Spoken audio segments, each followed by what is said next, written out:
Good evening, everybody. How are y'all tonight? Dadman Walking 55 with y'all tonight. As I am starting the stream and as I am not having two tabs muted, so I'm hearing the music countdown itself. Oh my gosh. I boomered it, but I still came up live on my feet boomering it. Oh my goodness, folks. How are y'all doing tonight? And this is a later than usual show that we have tonight. You know, little 10 o'clock East Coast action, but you know us, we like to burn the midnight candles. Took a little nap earlier today after doing a lot of mom business and stuff like that. So it's been a wonderful day. It's been a wonderful adventure. My computer is deciding to spin circle right now. Okay, at least it finished the rent cycle and didn't leave me hanging. All right, folks. So, hey, thank you for everybody that's here. We are on Twitch and YouTube tonight. On the Twitch side, make sure you follow us there. Here on the YouTube side, smash that like button. Subscribe. Subscribe again. We're so close to 620. Then let's get to 625 and up to 700. Who knows? And also, as you remember, Mrs. Dadman Walking 2, make sure you subscribe to her channel. She hit 220, 219. So let's get her to 500, get her monetized soon.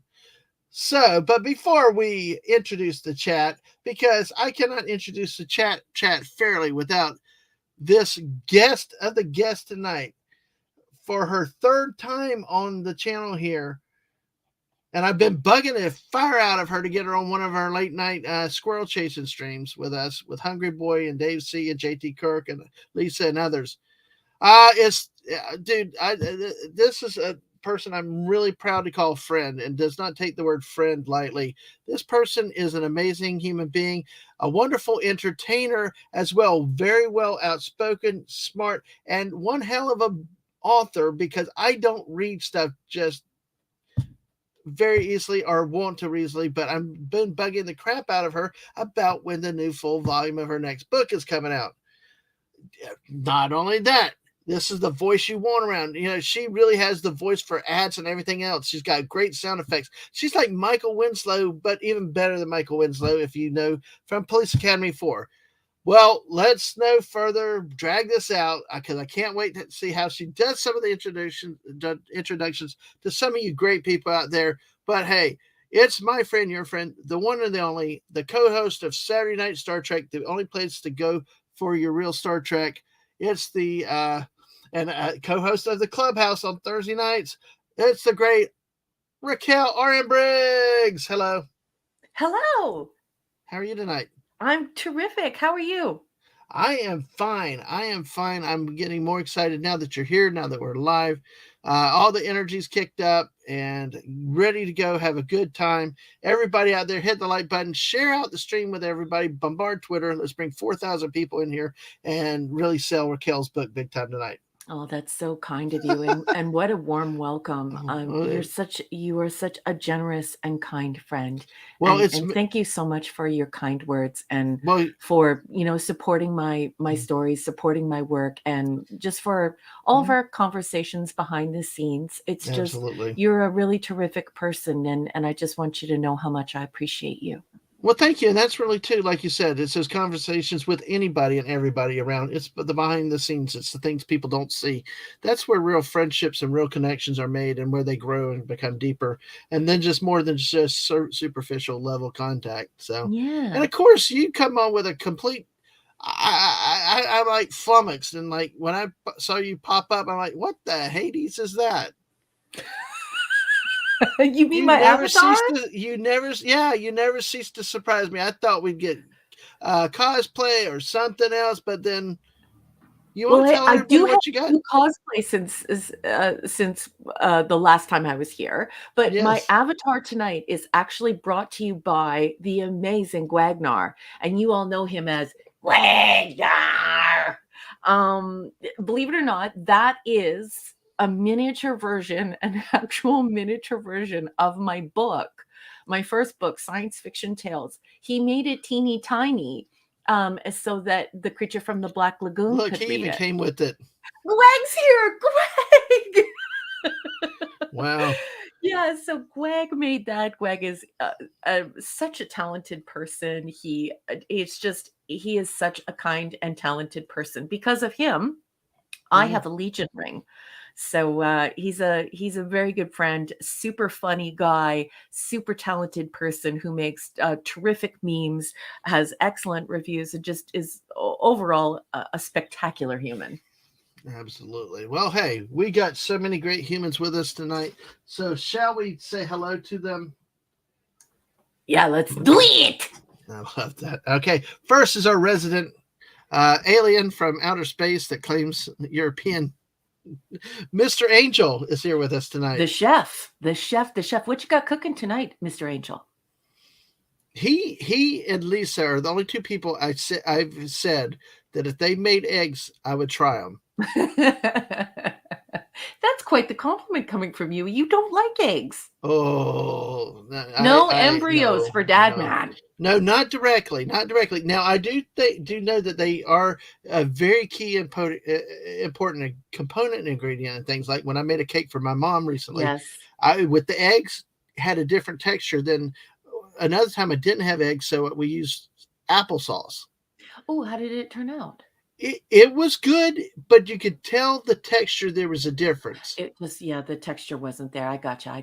But it worked. It worked. Yeah. Nothing that a good icing could not overcome, slap the hell out of it with icing everywhere. So exactly. So he and Lisa are the only two that I've said I would make eggs. Even people look at me like, well, what about Waffle House? I'm like, no.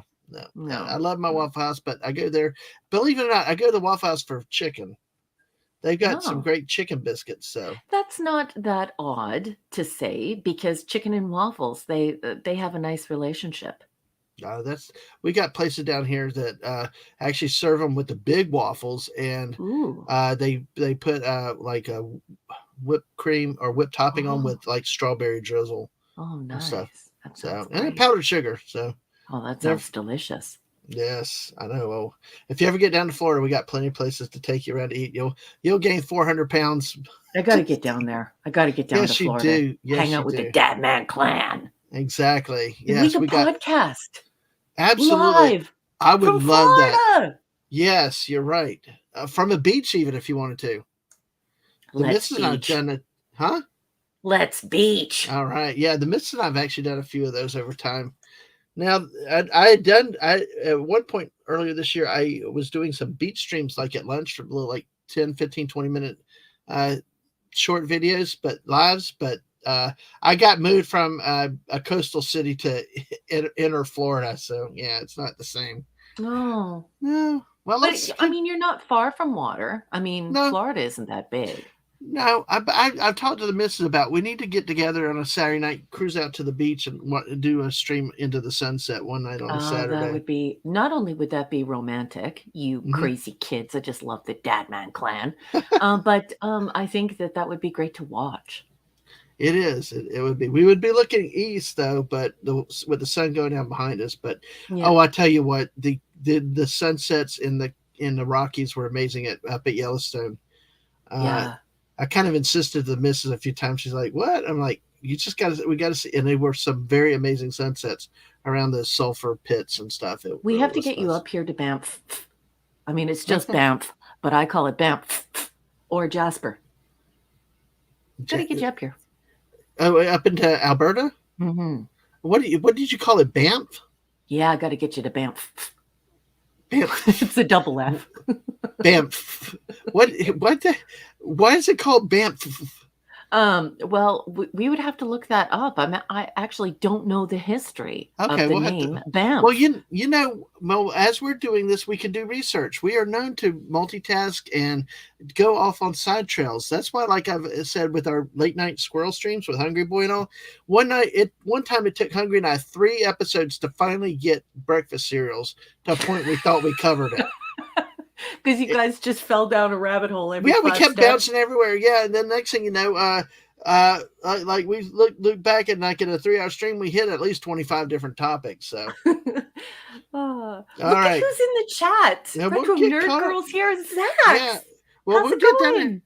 Well, we got Tina the Naughty Dragon. Hey, very naughty. Oh, nice avatar. That is a very sexy avatar. I had a chill stream yesterday, and everybody did a battle of these Anime avatars. Oh boy, there were some very unique, interesting avatars that kept coming up. They're hot. Hello, Tina. I say, and then here he is. Here's the guy, the man, the myth. Dave! There you go. That's one of the famous call outs there. Uh, How's oh it my going, gosh. Dave?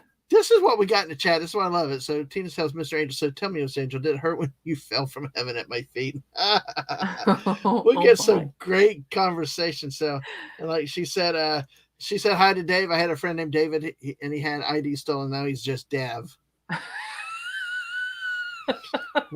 JT, yeah. JT Cook, he is Kirok. Like legally, just so you know, like if you're ever in the state of Michigan, Yep.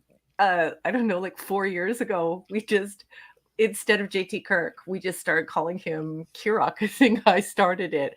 Even though Claudia was like, "Oh my goodness, Yeah. she's gone off again. What am I gonna do?"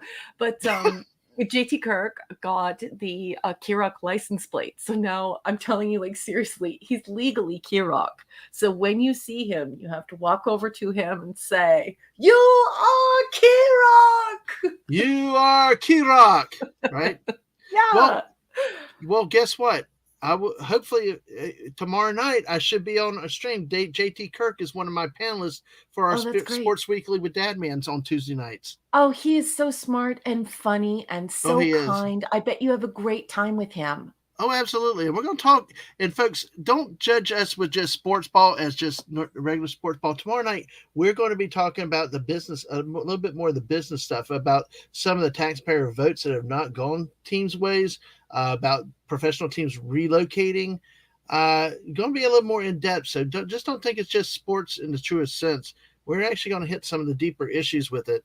And we try to a lot of times. So give us a chance. And then you hear Sci-Fi Mambi, Whoopa Troopa, and of course, you are Kirok. And no, JT Kirk, I am not flattering you. I'm telling the truth. Yes. I haven't had a chance to hear JT Kirk's voice yet. Oh, you've not?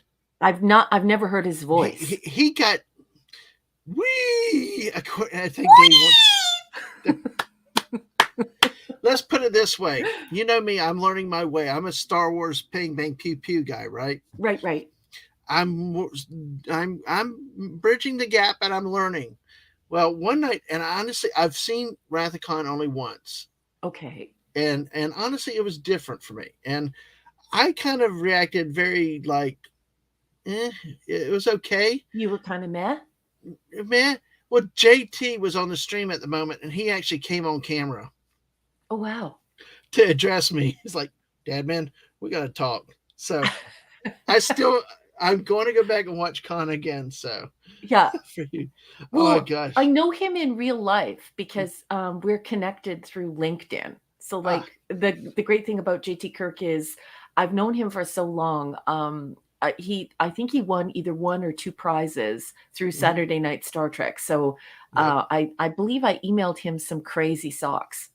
Oh, and we're friends on LinkedIn. So what's really cool about him is that I can call him my real friend because, you know, I know a lot of people have anonymous handles and stuff like that. And for some folks, it's a necessity.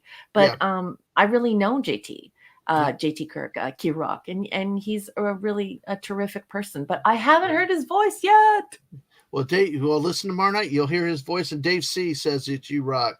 Oh, I love you, Dave. Dave! Yes. I love you. DJ Ronnie G. Yay. DJ Ronnie G. We'll try to get. Okay, here you go. Gwagnar. I'll try to get caught up because JT Kirk's Raquel clap. Clap. That okay. Gwagnar, that's me. All right, it so I'm you. hoping. Just trying to get caught up again.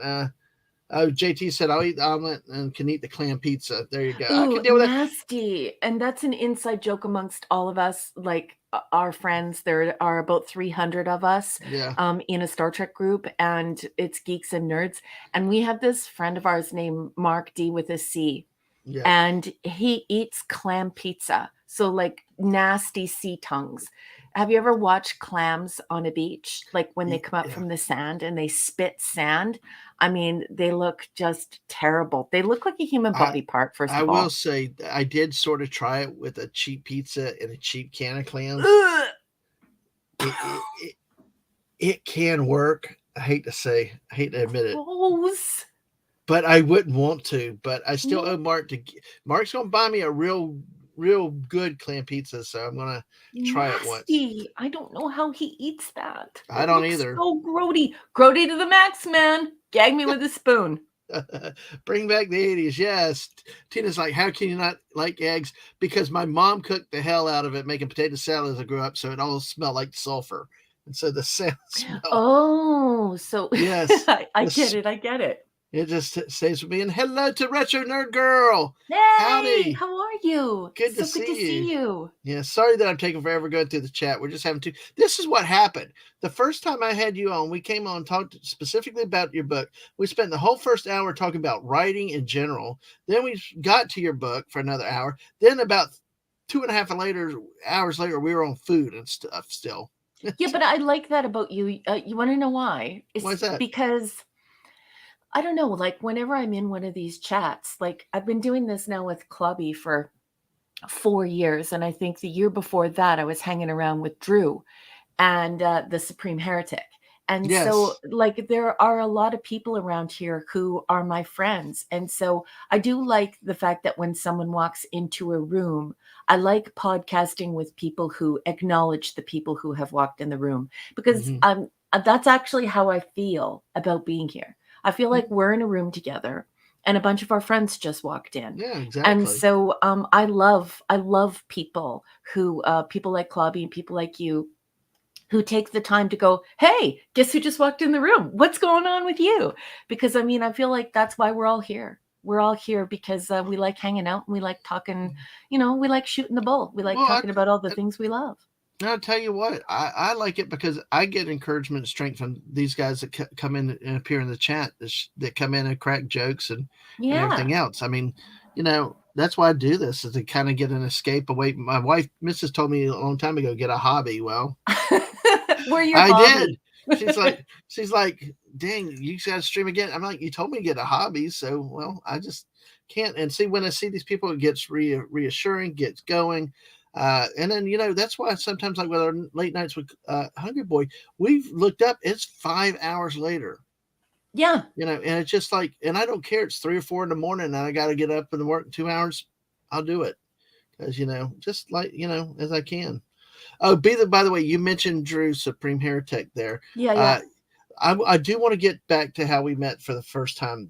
Oh, That we I can definitely talk about that. Zax that wants me to phone the police Banff. the next time that Mark eats clam pizza. Zach says, Raquel, next time Mark eats clam pizza, call the police. He left you no No, choice. Zax, I completely agree. I but see, completely agree. I owe it to Mark. Mark said you get 500, he buy me a clam pizza, so I'm going to claim it now. Nasty. Now, are you saying Banff or Banff? Because Yeah, it's JT's Banff. Banff like this. Banff. Banff. Okay, Banff. Okay, but that has to do with the And area up there. it's a national park. It Mm-hmm. is absolutely beautiful. It will blow your mind. And Yep. so will Jasper. We call Jasper Yep. Jaspar. And Jaspar. welcome And Banff. Zach. Welcome Zach. It's good to see you. Kronos, good to see you too. Hey. Okay, so now so Banff. Well, maybe we'll have to look that up. Simply Steve. Yay! Hey yo. Hey. How's it going? Oh gosh, I am legally Kyrock. Wow, he's embraced it too. Kirok. So Kyrock. Kirok. Kyrock. But if you come up here, don't just go to Banff because that's where a lot of the tourists go. Like tourists from all over the world go to Banff. But if you're actually going to come up here, then I really want you to set your sights on Jasper. If you go to Jasper, I think that's my neck of the woods. That's closer to where I live. And you'll be blown away. It's unspoiled nature in Jasper, and there aren't as many tourists. It's just it's wild up there. Well, hello, Sci-Fi Nation. I know, and one of the things that we learned by going to Yellowstone is we need to take more time. You do. Yeah, especially on the road. we took way too much time, but even then there were annoying I mean, tourists, not Yeah. terrorists. No, But no. but God, sometimes you look at the tourist in Yellowstone with a bear. It's like they acted like that. Sometimes they block traffic, jump off everywhere. Yep. Actually, we saw them getting out of the cars, following them, and it's like, do you people like not have brains? Well, they are Darwin Award winners. There are many Darwin Award winners out there, and you just have to let nature take its course. Mm. Now, Gragnar says George Stephen named it as his birthplace, Banffshire, Scotland. Oh, I did not know that, and I knew Gwag would provide that information. Thank you, Yes, Gwag. Spock socks. I got some Spock socks too. So Yeah, with the big ears. Yes, you did. You did. now let's see. I'm going to try to get through the rest of the chat real quick. Okay, But burn through it. Burn through it. Let's say hello okay, quickly to everyone. but this got me a memory to other thing to come back to. Buck Rogers. I know. Okay, we will. We'll talk about Buck Rogers. All right. So let me write this down while you burn through the people. Okay, there we go. Tina says your avatar, Raquel, makes her want to dip into the Black Lagoon. Oh my goodness. DJ says slamming clam. Hello, snail Messiah. The mighty mollusk. Mighty mollusk. Good to see you tonight. Good to see you too. Do you ever eat glass and feel sand grip between you? No, I don't know. Sometimes if you played in the ground outside, you get dirt stuff. So there's Zach's comment about the clam pizza. Call the police. Yeah. So the missus is still telling me to get a hobby. Yeah, she is. She had quit dragging her into it, but she's so damn good.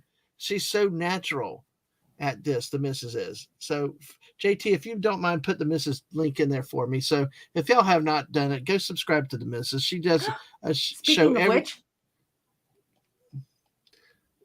She's listening in the other room. There you go. Hello. Good evening. But yes, every morning, 10 a.m., except on Sundays now at 1 p.m., Daily Dose of Positivity. Share, go watch it. You will laugh. You will die laughing. I've actually thought of, when I've worked at home before, thought I'd have to go out there and rescue her because she just was laughing so hard. And like, are you okay? Yes. So let's see. You say we did that. Raquel Gragnar said I should also vet Drumheller in the summer. Yeah, Drumheller would blow your mind, and certainly then you would be able to visit Vulcan, which is a town that is just Star Trek. Okay. And it was christened as such by the late great Leonard Nimoy. And Zach said Banff is stunning. Yep. Jasper is heaven. Yep. So Jasper is a very, very beautiful place. All right. So, and of course, yes, there you go, JT Kirk. If you have not seen Raquel's stories, go get the whole collection in one book. I tell you what, it was a book I could not put down. That was so, and I don't read a lot, but I could not put it down. Short stories, they were great, always engaging. And I learned new big words too. It was very interesting too. But that's the highest compliment you could ever pay an author. So thank you for that. Absolutely. Terrorists sometimes. I agree. Especially from the land of Florida. Yeah. Tina said the land is so flat you can watch your dog run away from it. Gosh. It's so okay. Alberta's beautiful. I know y'all claim it to be like Texas of Canada. Mm-hmm. And exactly. JT misses. Okay. All right. Zach says, hey to misses. Let's see. And there, I think we are caught up finally after that 24 minutes into the show. But hey, welcome everybody. Feel free to share out the stream. Let everybody know Raquel's here. We don't know how long we're going. I'll be here as long as the guest has stuff to say. As one Supreme Heretic is what you mentioned. You remember the first time? Mm-hmm. I don't remember if I really started going over to the Saturday Night Trek much then at that point. But it was a Battlestar Galactica stream that was out there. Yeah. We had Drew met me through Twitter. Sorry, wrong button. And he knew that I had worked in radio. Mm-hmm. And he just said, you love BSG. And of course I said, of course I love BSG. And he said, well, why don't you come talk about it? and so we got together and we started talking about Battlestar Galactica, and I don't even know what year that was. That might have actually been like as far back as 2017. I'm actually not sure. I was teaching at a college in 2017 when I first came, when I first signed up for Twitter, and I immediately met Doomcock and DC. And then I started meeting people from that circle, the Fandom Menace, and everyone from that circle. And of course, geeks from the Fandom Menace were mixing with my crew, which are nerds, academics, people who like Star Trek. So it's like we all met. And yeah, and then Drew was really, really kind. And he said, Stephen Walton and Script Doctor, we have this little show where we talk about Battlestar Galactica, and I would love it if you would join us. And I said, absolutely, I would love to do that. And so we did Battlestar Galactica, and we covered it the way that Claudia and I are covering Star Trek right now. Yeah, and welcome in, Sci-Fi Mommy. Good to see you tonight. Yes, another friend of our channel that's really growing exponentially. But you know what made it very distinctive, and I think that's the first time I actually met our clan pizza buddy too, because you remember Mark. remember dadgummit, I keep hitting the wrong button. Sorry about that. But because you remember what you first saw, right?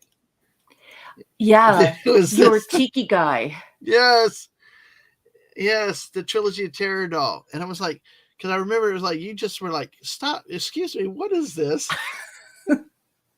Well, that was a great thing about being on Drew's Drew's show, is that he was my real friend. He still is, but we would text daily back then, and we were pretty tight. And the internet was different back then.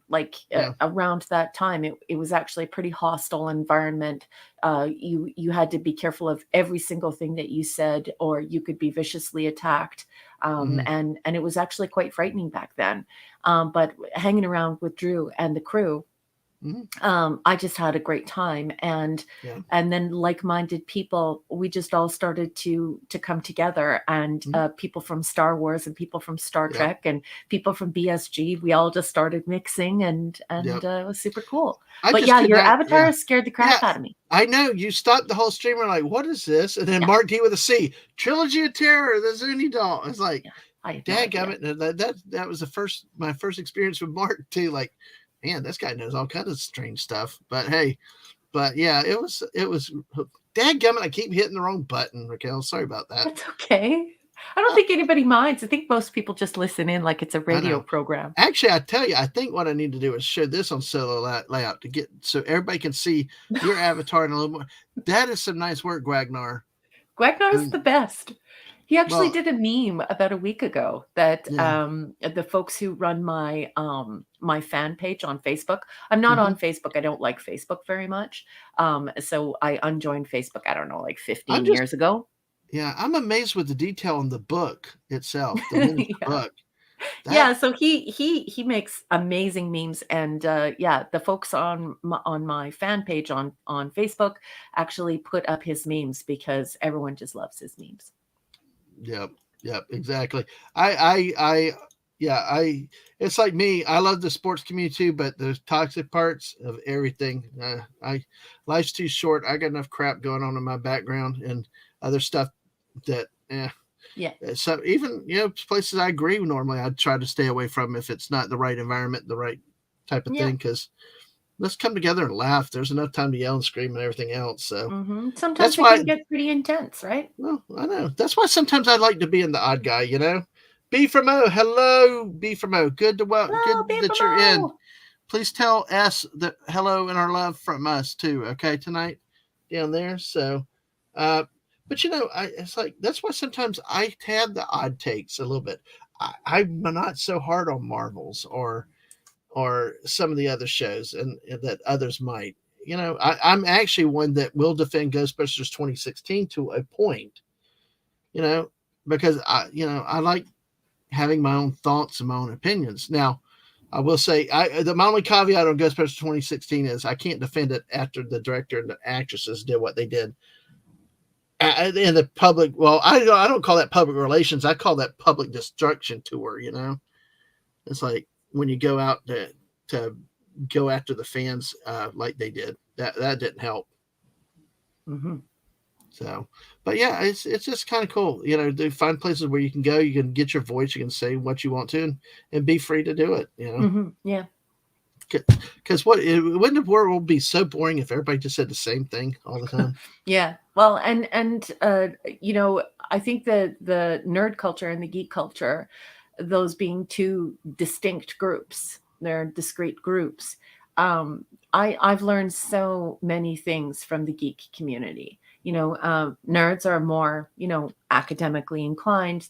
They develop an expertise in academia, and that's usually the center of their interest. And many nerds love Star Trek, and so in my nerd group, I didn't know a lot of people who liked Star Wars and who memorized television shows and collected merchandise like action figures and comic books and things like this.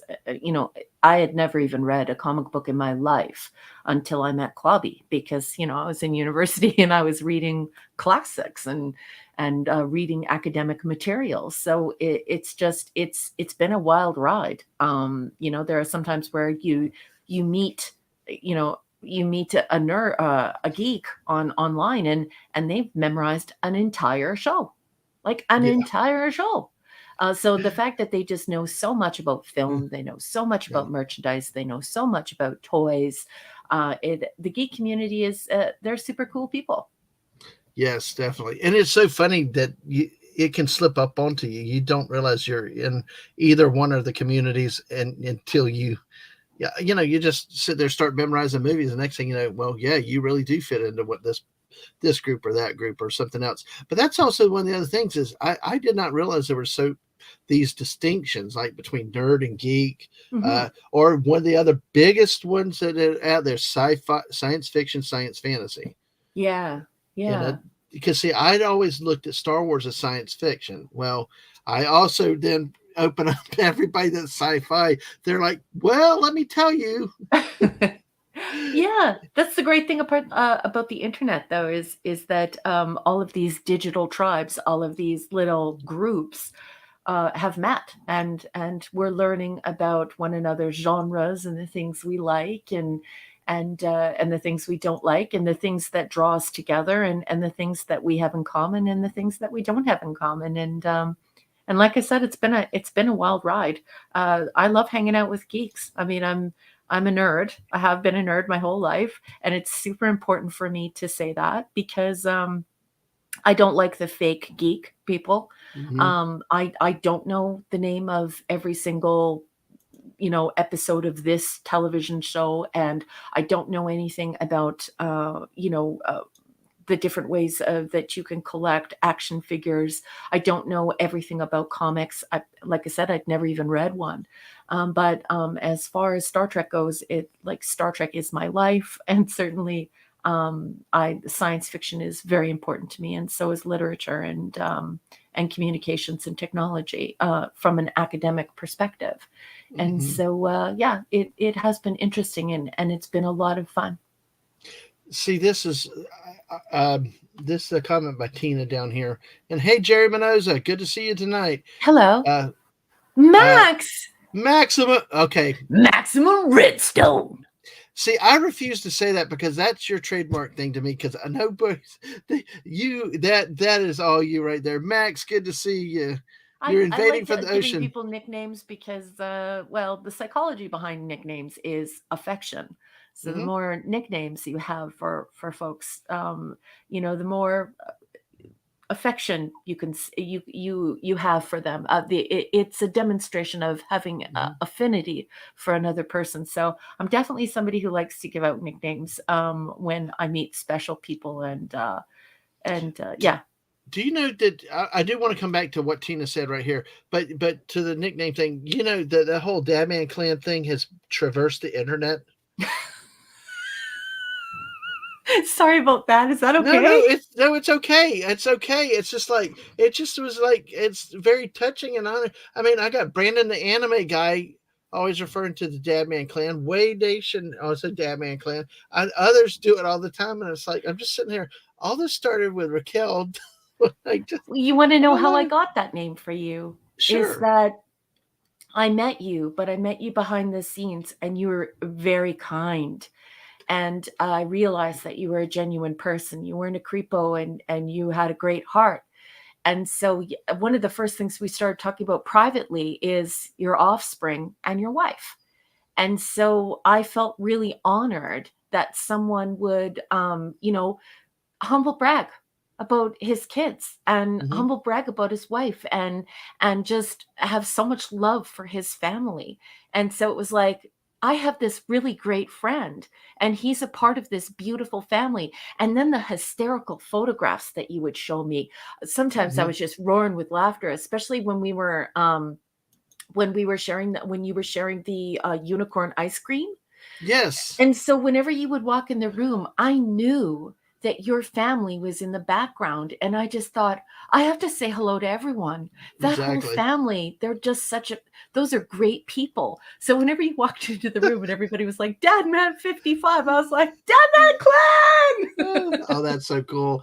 Yeah, because it is like a family event around here with the way our Yeah, house is. it All three is. of us could be on each other's stream by just walking in the door and or yelling down the hallway. And Yeah, the other night, all three of us were streaming at the same time for the first time. So, yeah. but Max has got it right. It's better than the Dad Man Clam.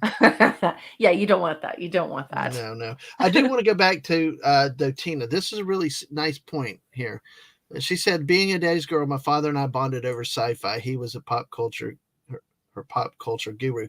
That echoes to something. I do a monthly stream about movies with my friend Daisy Blossom, Flower Child, and she said something very similar about Star Trek and sci-fi. She's part of our Buck Rogers crew on Friday nights, Hmm. and she talked about like Star Trek and others with her dad growing up. They Hmm. would watch it together. My dad and I were sports, but this, but this is just like anything else. The dad child grow up. These are great stories. These are great accounts of people's experiences with this stuff, don't you think? Yeah, I think so. And I think that it's really wonderful because they're not just expressions of cultural consumption. You're not just consuming culture or corporate products. For many of these people, you were interacting with not an intellectual property, but with artists like Gene Roddenberry, the Holy Trinity.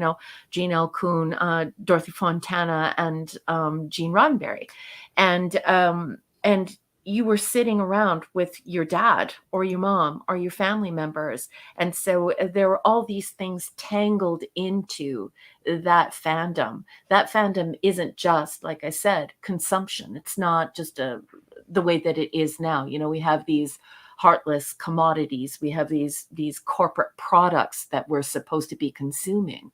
And I think a lot of folks miss those days when everyone would stop, sit around a ginormous television in the living room, and experience these wonderful stories made by individuals with our families, people who we really love. Mm-hmm. Absolutely. So, oh gosh, let's see. We got another one in here. Yeah, I just love stuff like that. See, mine and my dad was sports, but it doesn't have to be sports. It doesn't have to be, but just to see the parallel of somebody else, because I know Daisy always. It's a very fond memory that people have on those times that can't be replaced. Um, I saw there was what was it? There's a quote in here. Oh, here it is. Jerry Minot said, "Hello, Dave."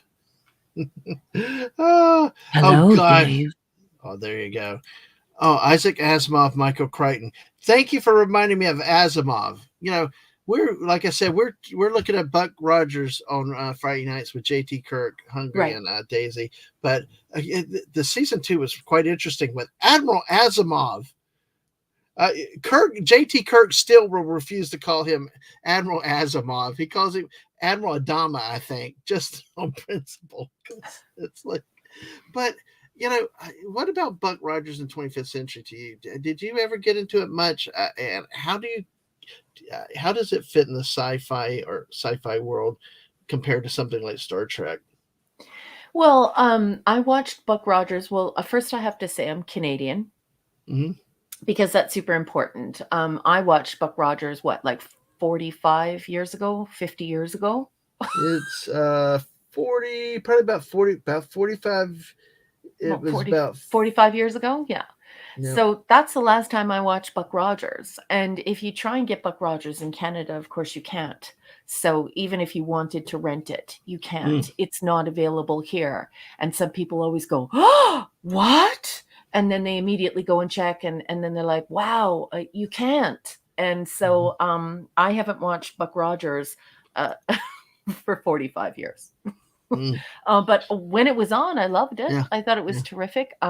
It was like one of my shows that I absolutely loved. I also love Battlestar Galactica, and what's really funny is Battlestar Galactica was actually not Battlestar Galactica. It had another name, but it Hmm. premiered, like it was shown in Canada first. Hmm. And I think it's because they were trying to show that it could have some impact or recoup some of the money that they had spent to make it.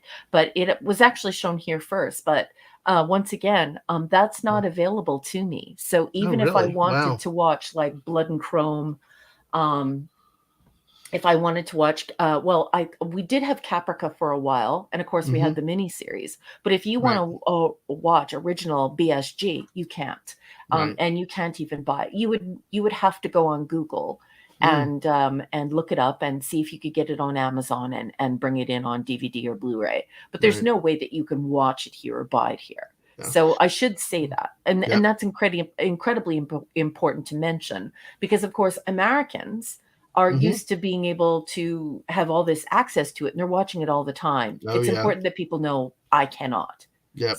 What? Zakarot! Sakurat 315 and Rod. Rod! Yes. Rod Thunhurt, the great truck driver of the North. Good to Mm-hmm. see you. Well, what I've learned with the Buck Rogers, see, I had this picture in it from a kid, and we were able to get the videos through Amazon and things. We actually first season reminded me of a lot of stuff. The Bang Bang Pew Pew. We had starfighters. We had the enemy ships. And then season two was like now they're in a flying Tylenol through the universe, just kind of just going on. It is so funny how season two is so much different than season one. So we're actually winding down our review that was in the last 3 to 5 episodes coming up. So Well, I've uh been keeping tabs on that, but I don't watch that show that you're doing because I yeah, do actually want to watch Buck Rogers again. absolutely. Hey, go back So, and look at it later after you can, because it's yeah. really really cool, and we get really kind of crazy points. Now, Dave is asking, are DVD Blu-ray players the same Yes. region as the USA? They are the same region. They are the same region as USA, Dave. Yep, they are. So if somebody had copies, you could get a copy if it's sent to you. Then. Yeah, yeah. Well, Hmm. I really would like to do it without like I would like to purchase it. I would like No, we to understand. to put We my understand. dollars towards that because Yeah. I would like to have it. But it is disappointing because you think about it every now and then and you think, "Oh, I wish I could just flip on Buck Rogers." And of course, Yeah. you ask Alexa to throw it on, and Alexa says that she'll Well, show you the picture, but then she very quickly says to you, "That's not available in your country." Tweaky was fun, except for the 6 or 7 episodes we had the fill-in that was not Mel Blanc. Oh my gosh, that we got through those when Mel Blanc was not doing the voice of Tweaky. It was like very hard. It's like they replaced that iconic voice with like a teenager. It was hard, but I understand what you're saying. What we have in our stores down here, even like the WalMarts. I don't know if you have anything comparable up there, but I'm finding all kinds of Battlestar Galactica Blu-rays, DVDs, 40 Oh, for wow. Are you all that serious? now. Yeah, for like $30 on the shelves. Wow.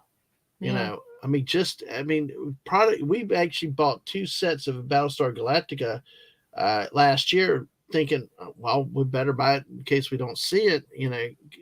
And then now some of these older shows are making a comeback. They're being cleaned up and improved and put out there. So Well, and that would be nice too, right? Because I grew up in the 70s. I'm Gen X. I'm mhm. not a baby boomer. I'm Gen X. And so, a great deal of my life was spent watching black and white television, and I think a lot of younger people don't realize, especially millennials, that, and Gen Y millennial, you know what I mean? Yeah. They don't realize that a lot of family sets were black and white. You had to buy a black and white TV or a color television, and Hmm. so being able to have access to Battlestar Galactica DVDs and Blu-rays and having them cleaned up and looking super sexy, so you can run them with high-end audio equipment. That's wonderful. You know, Absolutely. Definitely Absolutely. something that I'll be doing. I say it to my husband Yeah. periodically. Well, I have to go out and get Buck Rogers. I have to go out and get Battlestar Galactica. Yes. You have to. You got to get them, man. Max, I love this. It'll send you media. I will address it to Lieutenant Yar. Yeah. And No pirated media. JT's throwing a bounty for such a fine joke. Yes, yes, yes, yes. Ah, Well, oh, it is no. Max. Now, Dave C had a TV with UHF, Yep. VHF knobs, and rabbit ears. Yep. That's right. And in Canada where I live, where I grew up, we actually moved here because I was born in the East and I moved to the West. But here they had like three channels. I think it was like channel 13 and I think 11 and 2 and 5. And I believe two of the channels were French. And so if if there was a terrible storm or something, Mm-hmm. or it's snowing outside, you had to go and get tinfoil, and you're putting tinfoil on the rabbit ears trying to to get one channel to come in. So So yeah, we'll speak. I like to be super honest about that because I know that there are Mm, a lot of people who really want to belong to our community and they mm, really want a sense of expertise. And so they sit on the internet with Google very close by and they look up all of these facts of, whatever's being discussed. And they sort of overplay their hand about how much they remember about Buck Rogers and Battlestar Galactica and things like this. But for many of us, we have not had access to it. We couldn't watch it again if we tried, no matter how much we loved it, 45 years ago. well, let me take a moment and say thank you. I did not realize it. I don't get notifications all the time on the YouTube side, but we've actually had 18 likes tonight. We've gotten 2 new subscribers tonight since we've been live. Thank you. We're at 621. So thank you to whoever Oh, subscribed tonight. I appreciate it so much. So thank you so much. And as we're here with Raquel, of course, I'm going to talk about our background in just a moment too. But I want to do something a little bit different in a second. But before I do that, I want to bring up a picture I found of Banff. yeah, Am that's I saying Banff. Banff? Yeah, Banff. beautiful. Banff. Can you do me Okay. a favor before Yes. you get rid of that? Will you do me a huge favor? Would you please type into the URL bar there? Can Uh you huh. type in Jasper, Sure. Jasper? Okay. Because Let me that's a do. little bit closer to me. So Banff Okay. is where Gwag lives. Okay, so that's Okay. super close to where Gwag lives. Okay. But I'm Jasper. Okay, well, let me do that because I always take it off because I just you never know when an image No, pops that's up. okay. Yeah, you don't want to Ooh, dox yourself. well, not just that. It's just that it's like you know, if it takes you to somewhere you didn't expect, even though if you Oh, type the yes, right thing yes, in. yeah, yeah, yeah. You have There to you be go. careful of that. Okay, Yeah. so this is Wow. more where I'm from. Wow. Yeah, so I'm a This even few puts the hours Yellowstone north. and all to shame. Pardon? This even puts Yellowstone in those areas that we love to shame. This I is mean, teeny tiny compared to when you get in the thick of it. So this would be the start of Jasper National Park, and when uh huh. you get in a lot deeper, between the two is Yoho National Park, and those are the Rockies. So we're talking serious Rockies. Wow. I So mean, the first picture you showed is Gwag. Okay, okay. so when you're thinking about Gwag, that's where Gwaggy is, Okay. and this is where I am. Wow, that's still amazing. The Hmm. wow, I just it's I all we can relate it to is what we saw in the Rockies, and it was we were I think at highest around 10,000, a little over 10,000 feet. And let me say hello. Thank you, Gwagnar. Appreciate it. Hey, but you know what? I tell you, welcome all new subscribers, but also to all your channels. Make sure you are still subscribed because YouTube does weird things and takes away subs. So It does. please just make sure you do that always. And I will come back to Tina's question in just a second. But So can you show another photo from Jasper? Yeah, yeah, sure. Oh my god! But see, how cold can it get there? Because I see we were there early May, and it was still ice in a lot of places. Water was still frozen, like well, it was the end of May where we were, and it was Okay. still a lot of frozen stuff. I mean, I've heard temperatures like -50 Fahrenheit or negative. How Well, cold can it get there? I can't say Fahrenheit. I would need help from Guagnar on that because I'm not so great with Fahrenheit. I'm Celsius, but I can tell you this. Hmm. That is the beauty and the majesty of Alberta and Canada in general, but Alberta very specifically. So in Alberta, it can get down to -58 with the wind chill, and that's Celsius. So I would need Whoa, to probably get Guagnar or JT Kirk to help me with that. So 0. -58 with the wind chill, Okay, Celsius. so it's probably about -30 Fahrenheit. Because see, 0 Fahrenheit is, I mean, 0 Celsius is 32 degrees Fahrenheit. Let me just see Yeah. here, and then I'll just let me look it up here Oh quickly. my gosh, this is beautiful country here. So and then in uh, hold on, Celsius, Wow, look at that. Fahrenheit. Yeah, And so a this is where waterfall I too. live. Hmm. Okay, and we have to put a little minus there. Wagner said that they're supposed to be getting snow tomorrow. Yeah, so for you, -58 with the wind chill Celsius. That for you, that would be -72.4 degrees Fahrenheit. Wow. Okay, so that's how cold it gets with the wind chill.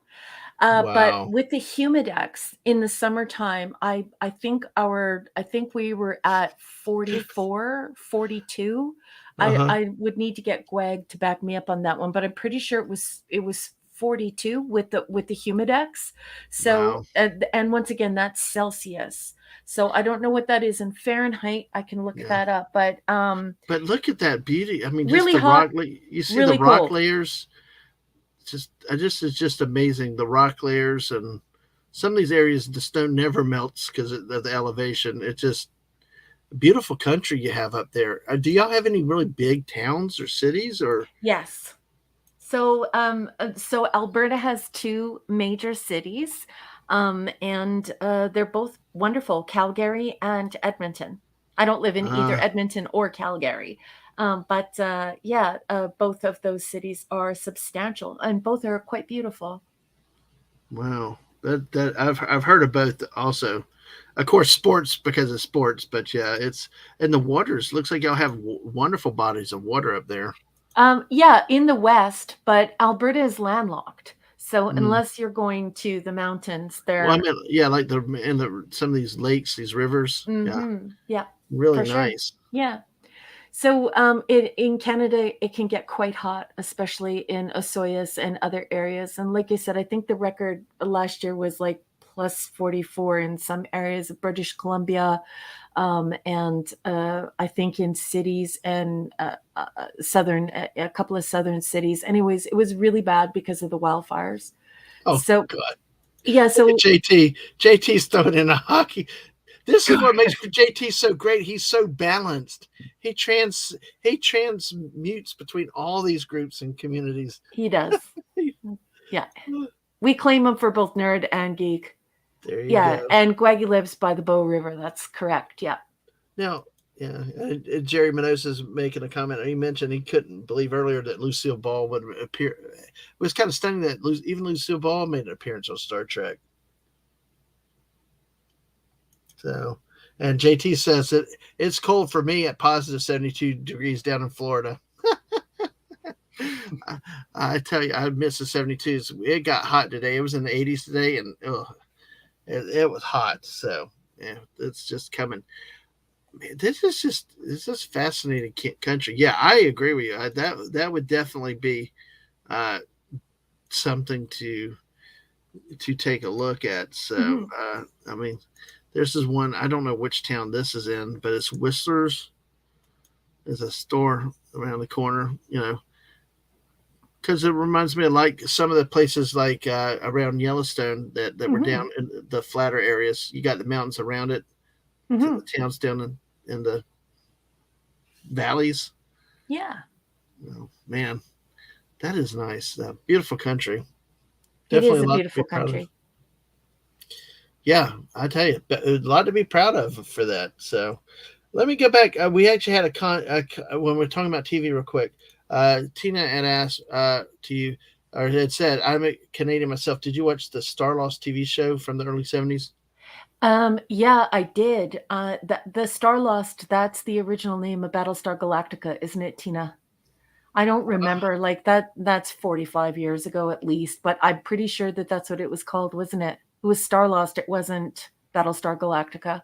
But it's funny, like, after 45 years, you don't remember things like that. You just remember the Cylons, you remember the glorious and wonderful and marvelous Lauren Green, and of course Lauren Green's New Wilderness. And that's what you wind up remembering. But yeah, I'm pretty sure it was the original series that aired here in Canada before the United Yeah. States. It was called Star Lost. I think Tina's Star right. Star Lost is a Canadian-produced science fiction TV series created by writer Harlan Ellison, broadcast in 1973 on CTV in Canada, Oh no, no, that's syndicated not. to local. Hmm? No, that's not it. Just let me go and look this up Okay. here. Well, yeah. Okay. All I right. thought she was. I thought she might have been talking about the original name for Battlestar Yeah, this Galactica. this one is talking about a foreseen destruction of Earth. Humanity builds a multi-generational starship called Earthship Ark. Hmm. If this is the one that she's talking about, I so got you. I got you. No, I am mixed up. Let me just look this up. I don't usually do this when I'm online, or when I'm podcasting, but I'm going to do it now. it's okay. We're good. Um, We like to learn on the fly and learn stuff what the too here. heck was it called when it was first shown here? Saga of a Star World. That's what Battlestar Galactica was originally called. Okay. Okay. What can I say? That was 45 No, no, years ago. no. It's hey, I'm amazed you even remember it. Yeah, Yeah. So yes, yeah, yeah. Saga of a Star World, yeah, that's what it was called. 1978. It's 1978 film, aka Battlestar Galactica. It was a pilot for the American science fiction TV series Battlestar Galactica, produced in 1978 by Glenn A. Larson. Mm-hmm. Wow. A re-edit of the episode was released theatrically as Battlestar Galactica in Canada before the television series later aired in the United Yeah. States. Okay, so I'm not crazy. No, you're not. No, you're Yeah, not. yeah, I'm pretty sure. Yeah, yeah. Oh, well, I'm glad that. Oh, did you read that from somewhere? Oh wow, Star Lost is if you want to check it out, it's available on YouTube to watch if you're interested. Oh, I that's will interesting. definitely check it out. Maybe I have watched it, but I don't remember things like that. But I will Yeah, go yeah. and And see if I have watched hell it. to you, Pop Culture Republic. Good to see you tonight. Hey, pop, pop, pop. Exactly. So, oh, oh gosh, is Whistler's a club where Ryan women dance? Okay, No. JT. Desolate was a production company. Yeah. Okay. So that was Max Redstone is talking about Battlestar Galactica: Bonanza in Space by the Lords of Cobol. Ah. All right, Mrs. You take care. You rest well. I know it's been a long Good few days. night. Good night, sweetheart. Ah, man. But you know, let's touch. I want to do something first, and then we'll come back to Battlestar Galactica for a minute. How's that sound? Okay. Okay, because I'm jumping around a little bit. Let's play a game. Okay. Okay, people. A lot of the people in the chat will recognize this game. We are going to do something where we have a game that I usually play, which is called "Where in the USA," where I give you three states. Oh, well, hello, Ray Lucard. Good to see you. Ray, hi. And you have a new avatar. It looks Yeah, great. yeah. More like wagon train. Yes. Well, welcome. See, this is what happens. The people that around here know the game. They start guessing random states like that. Just no question, no headline.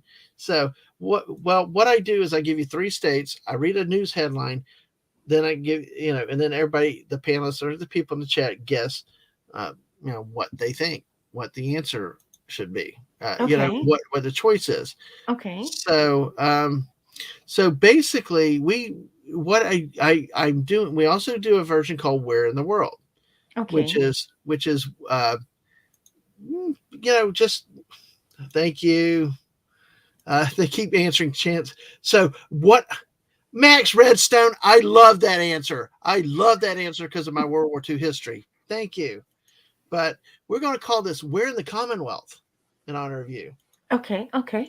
And of course, anybody British friends, and all that. But the Commonwealth is defined about all the former UK, and then actually some have gotten in that were not part of the empire apparently, based on what I researched. But hey, what I will do, I will give you 3 countries. All right, I will give you 3 countries in the Commonwealth. All Okay. right, and you tell me where this uh, story happened. Okay. All right, all right. We are going to go. Let me double check what this one is. And let's see. Some can be gross, some can be a little interesting. The point is that they're weird news stories and they can involve some interesting things. So we're adults here, folks. We're 18 plus. And hey, anyway, your first Where in the Commonwealth choice is from the United Kingdom, Canada, or Australia. Okay. Okay. All right. All right. I will give you the headline. You tell me where this happened. Okay. Surgeons remove parasitic worm from woman's brain. Did this? Who Did would this? be eating undercooked pork? I'm going to say that headline is. I'm going to say it's the United Kingdom. Okay. Okay. I can just hear Hungry Boy saying, "You bitch." It's a term of endearment we have around here, Alien, yeah. get away from her. Oh gosh. All right. Let's see. Let's see. You guys in the chat can play along. Surgeons remove parasitic worm from woman's brain.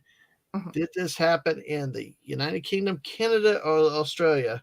It's more of an event than a story. Gross. Australia, according to Jerry Minosa. JT Kirk says the UK also. Dave says Australia.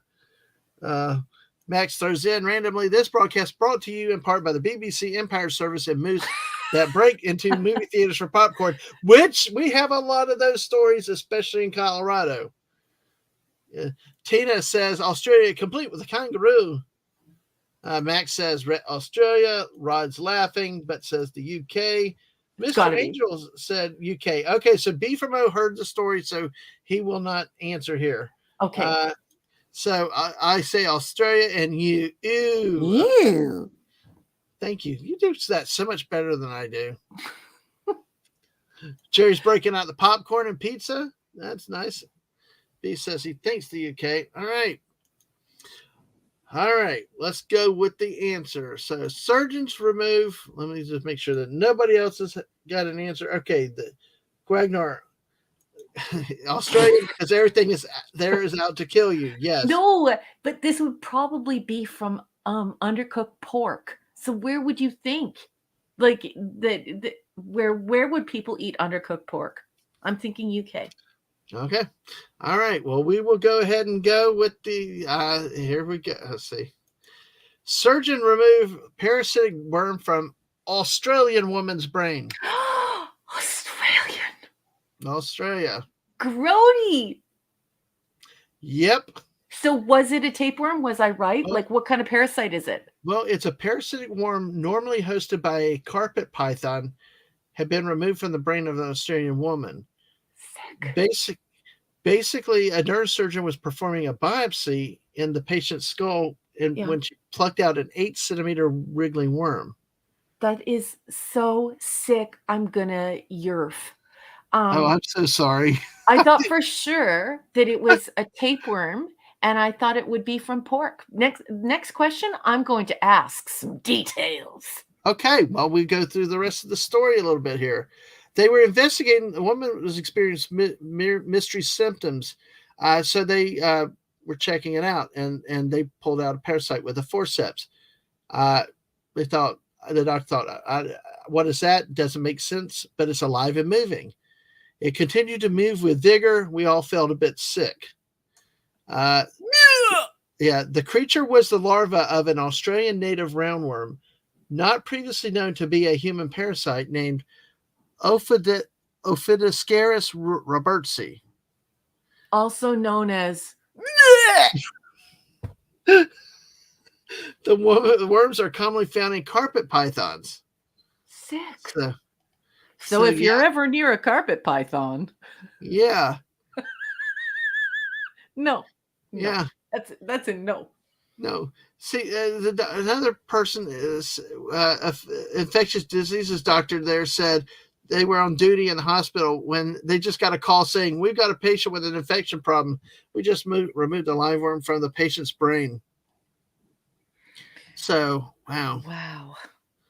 Well, see, the thing is, who knows how long it was because she had been admitted for forgetfulness and depression over 3 months. But then before that, a year earlier, she had other physical effects and stuff. So they treated her for a mystery illness they thought was an immunological condition, but they hadn't been able to find the parasite before. And then out of nowhere, a big lump appeared in the frontal part of the brain. So, wow.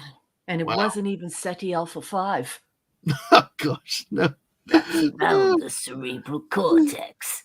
Nope. And it looks like she's done good with a complete recovery. So, yeah. So they're keeping a close eye. They said the worm's eggs are commonly shed in snake droppings, which contaminate grass eaten by small mammals.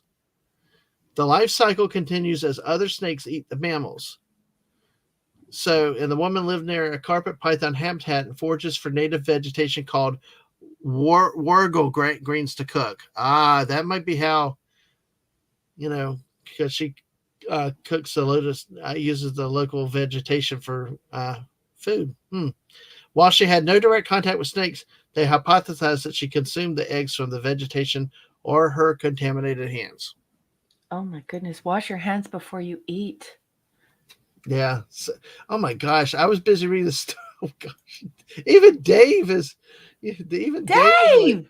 even Dave is garfing there. So let's see. Let me introduce you to SETI alpha 5's only remaining indigenous life form. What do you think? They killed 20 of my people, including my beloved wife. Oh no, not all at once, not instantly, to be sure. Their young enter through the ears and wrap themselves around the cerebral cortex. This has an effect of rendering the victim extremely susceptible to suggestion. Later, as they grow, follows madness, paralysis, and death. Well, Max is on I think, Dire Straits song. Oh, you eat the worms of life. Yeah, the worms of life. Oh, you eat the bitter and sweet, but don't eat other comfort. I can't get the first part, but yeah, I hear that to the Dire Straits song. Yeah. Oh boy, poor Mark Knopfler. Good evening, Edge of Time. Oh, Edge of Time, welcome. How are you tonight? Good to see you, Sue. There's the SETI Alpha V. This is SETI Alpha 5. I got it now. Don't eat your vegetable. There you go. This is the perfect thing when people work great that I don't eat green stuff. There, that's why. Sick. So, yeah, exactly. Mr. Angel the chef comes through. All meat and fish you can eat contain parasites. That's why you cook it above a certain temperature. You're welcome. You're welcome. Oh gosh. All right, but yeah, it's good. Good to see you too. And Larry Lecard, the scene made me scared of Ricardo Montalban for years. My pleasure. My pleasure, Ray Lucard. My pleasure. Oh, Worms and the Wrath of Khan. Okay, JT Kirk, is that so? Worms were in the Wrath of Khan. Yes, SETI eels. Okay, JT Kirk. I promise I will get to watching Wrath of Khan again. I must have missed this the first time through. I will. I'm on it. We got 20 wonderful people here with us, Raquel, tonight. Thank you for being with me tonight. Good evening, everyone. Hey, we're an hour into this show, and we are still in our game, and we were about to talk about Battlestar Galactica in a minute. But let me jump to another news story, okay? Okay. All right. Let's do this. Let me give it the 3 countries sneak. Now, I have gone to the policy now of putting the countries in ahead of time because our friend Lisa, when she's around, actually psychs me out and actually guesses the country based on my voice inflections and stuff. Yeah, she does. And it's like, I'm like, I can't get the right country out because she hears it. Says she picks the right country based on, I don't know what's it. On the gross factor? No, grossness of it? Just voice inflection, or if I pick some country or something that's out of the ordinary, then she just does not. So, all right. Well, we're continuing with our We're in the Commonwealth. All right. Okay, we're in the Commonwealth. All right. So we got, um, okay. So that's why I typed these all out first. Okay. We got 3 countries now: India, South Africa, and the United Kingdom. Okay. All right. India, South Africa, and the United Kingdom. Okay. Oh gosh, Mr. Angel with his alien coming. I don't get it. We use these brain cells to clean our brain. You humans don't do that. Well, that explains a lot. All right, India, South Africa, United Kingdom. Okie dokie. All right, here's our farm struggles to stop people from stripping in sunflower fields. Farm struggles to stop people from stripping in sunflower fields. Is that India, South Africa, or the United Kingdom? I don't know. Who would want to get naked? I'm gonna say the United Kingdom again. Okay. Just like it's got to be English people. Who would walk into a sunflower farm and want to get down to their skivvies? I understand. I'm just like, so you guys in the chat, go ahead and it can't be South Africa. That's the one know. country you do not want to get naked in the field in. Well, it could be though, technically. So India? No way. I'm not getting eaten by a tiger. And I didn't even know they grew sunflowers in India. Do they? I don't know. I need to look that up now. You never know. So hey, that's why every answer is a possibility. So oh my goodness. So let's see. There we go. Let's see. So let's see. Jerry said South Africa. Max said United Kingdom. JT says India. Gwagnar asked, does the UK have the weather to grow sunflowers? Can you tell we're Canadians? Like Canadians. Sorry, Mr. Angel. All of the Canadians are just trying to figure out where the weather would be good enough to grow them because we're Canadians. Yes. Okay. Mr. Angel, my computer's like deciding to go on a coffee break a second. Are you still there, Raquel? I am. Okay. Well, if I go silent for a second, it's that. Just don't panic. I will be back. My computer's decided a coffee break. Okay. It does start to spin again a little bit at times. Okay. All right, Mr. Angel, I will slow down. I apologize. All right. I do. Okay. Farm struggles to stop people from stripping in sunflower fields.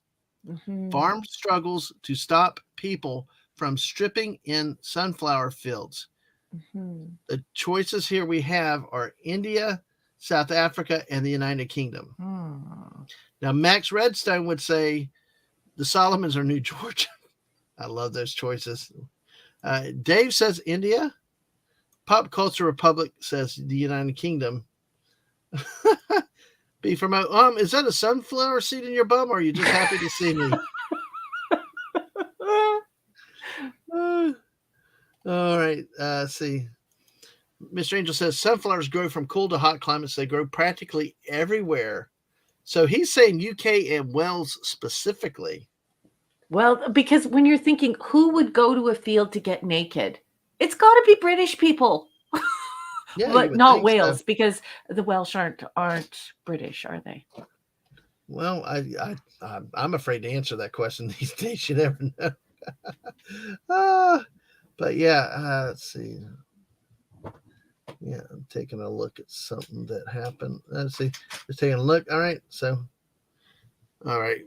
Get back there. Berkeley, California 1969. There you go. Dave, see, Dave thinks like I do. Dave! Now, JT is saying Henry Ford's wife was in love with these giant sunflowers. Yes. And the Ford Motor Company grows tens of thousands of them every year in her memory. Oh, that's nice. That's nice. All right. I don't think we have any other guesses, so let us go ahead. We will reveal the answer. Where do people like to get naked on other people's farms? That's essentially what the question is. Right. And it's got to be the UK. Farm struggles to stop people from stripping in sunflower fields. Some people just can't resist being at their most natural in nature. A family farm in the UK Yes. have had to go to new lengths to deter visitors from stripping off in their sunflower fields. Uh, they have a few signs that read "No public nudity." So, um, the farms are on Hayling Island near Portsmouth coast. Just seems to bring out a more extroverted side to people. What? Apparently, it does. When when they are not partaking in activity in the fields, they're actually meant. When they're not partaking in the activity the fields are actually meant for, sunflower picking, it seems visitors often strip off and pose in the fields for the perfect photo, usually for Instagram. What? What is wrong with people? Well, I guess if you got it, flaunt it. You know, the farm Welcome owners. to the eggplant farm. Oh, Raquel. Oh, Raquel. Moving to the country, see a lot of peaches. Oh, Raquel. You should not have said eggplant. What? I can't help it. No, I've got a meme for you if you would like to see it. Oh. It's a running joke. It's the most famous uh, uh, meme that Mr. Angel has given me to date. It's bad. Okay, I will show. No, it's not bad. It's just stunning. I will say. Okay. But we'll finish the story first. So, Okay. farm owners do encourage photos in general, of course, and even offer an array of props, including a grand piano, a bathtub, and a tractor scattered among the 2 million sunflowers. I wonder if they take the shots there too. But this year there was nudity, a lot of nudity. Oh my gosh. According to the BBC, one visitor said her son saw a woman wearing just a thong and didn't know where to look. What? So, oh gosh. So they put the signs up. Oh my gosh. Okay. Give me 1 second. I'm going to experiment with doing something, which is always dangerous, though. Okay. I love it when you laugh and people laugh, but you've got to see this one picture in this news story. Okay. All right. Yeah, well, I tell you what, if you needed a laugh tonight, you're going to get it here. That's what we specialize in trying to deliver here. Yeah, when you have to put up signs. Yeah, exactly. No, I'm not going to show Raquel about the magical pea wine. No, I'm not doing that. I'll show I'll show the eggplants. Bring out the eggplant, Mr. Angel. Okay. All right. Okay. Let me see. All right. But here's the story here. All right. Are you ready? Yeah. You need. Okay. All right. Here, folks. All right. Let's see. All right, remember the no public nudity signs, all right? Right. I'm going to make this just a hair larger. Lisa! There she is. Yes. We're playing Where in the Commonwealth, Lisa. I've already told Raquel how you psyched me out with the choices. So, yes. Hello. Good to see you tonight. But here it is, the no nudity sign. Wow. I've never... Wow. Oh, reminder to all, we are a family area and please keep your clothes on in the sunflowers.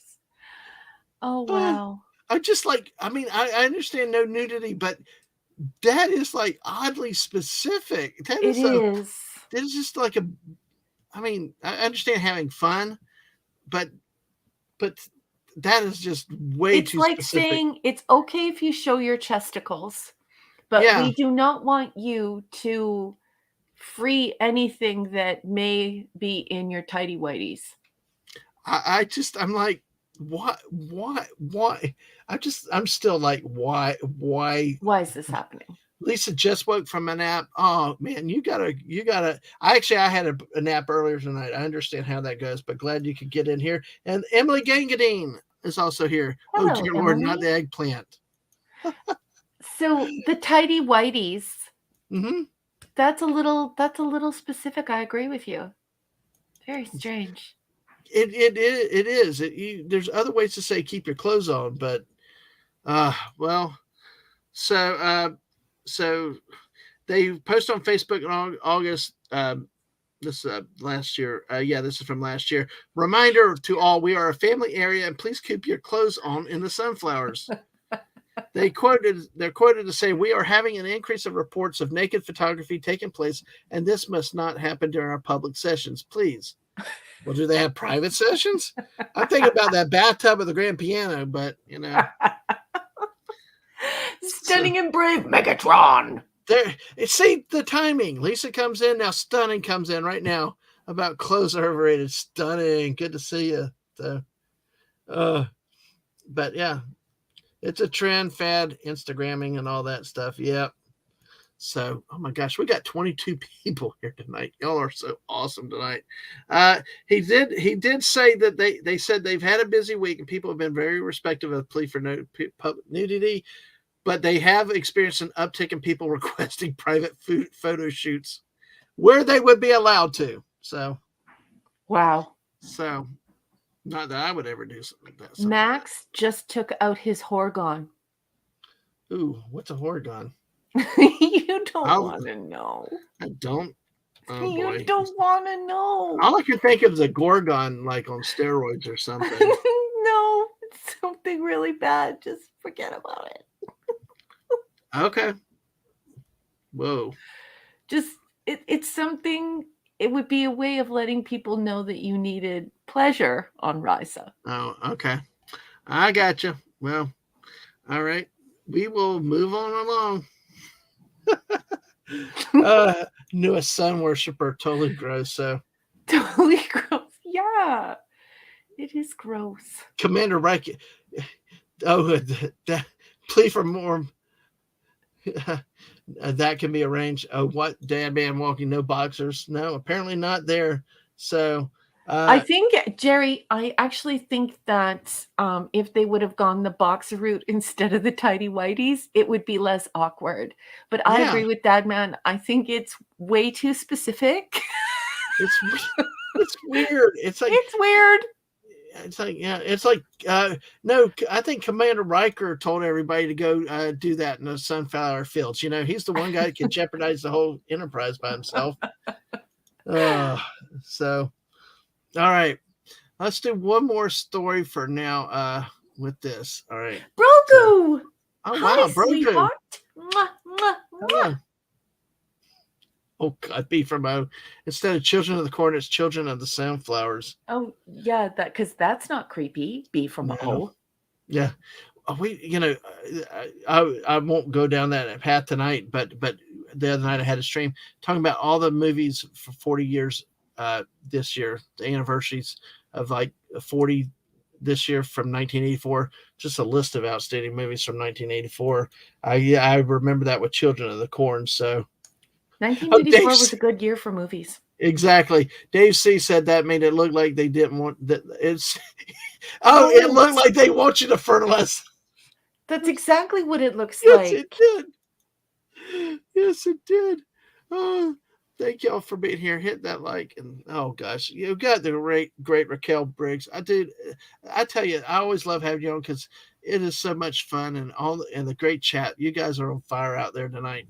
And y'all always help make us laugh at a great stream. And yeah, the Terminator is another one. Okay, but B from O just made a comment that might actually make you laugh so hard you might have to mute your mic.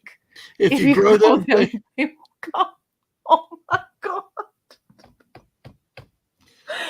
B from O, you are naughty and extremely funny.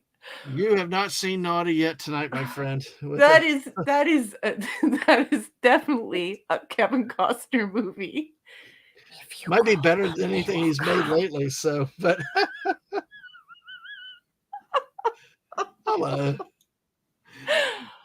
So Mr. Angel's responding to be from so that's sacrificing tourists to the sunflowers. Got my vote. Harvest shall be bountiful this year. So, or new rule. You can only release a Children of the Corn movie if corn is trading above $8 a bushel. I love that he has the $5 bill as Spock. That's the Canadian $5 bill. That's what his avatar is.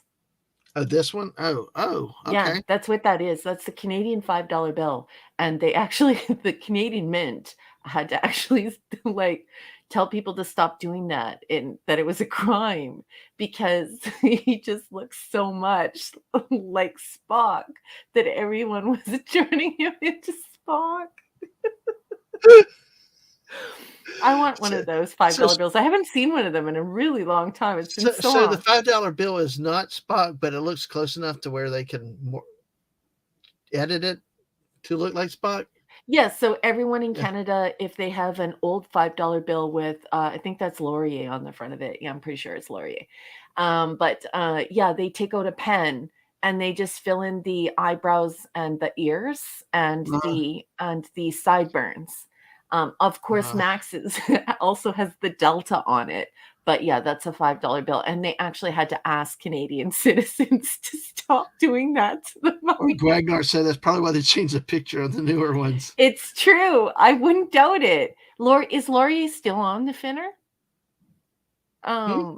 Gwag, is Laurier still on the Finner? On the Finschema Bobber? Hmm.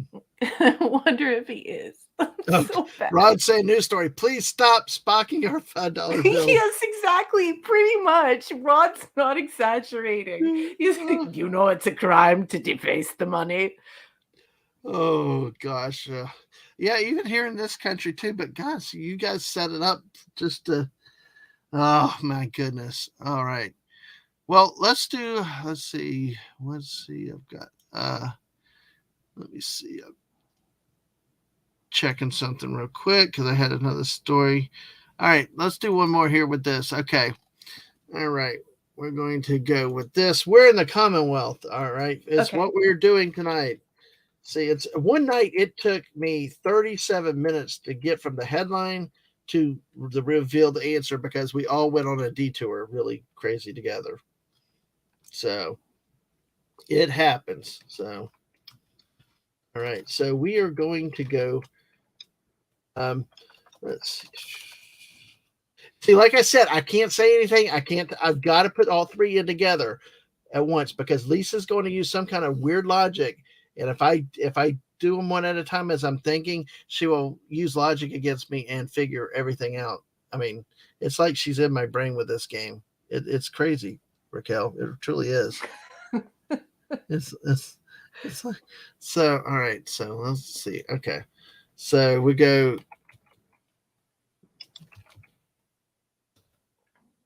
That's why it gets quiet. Oh, sorry. I hate quiet, but okay. We're going with Canada, the United Kingdom, and Australia with this one. Okay. Where in the Commonwealth? Where in the Commonwealth? Tanzania.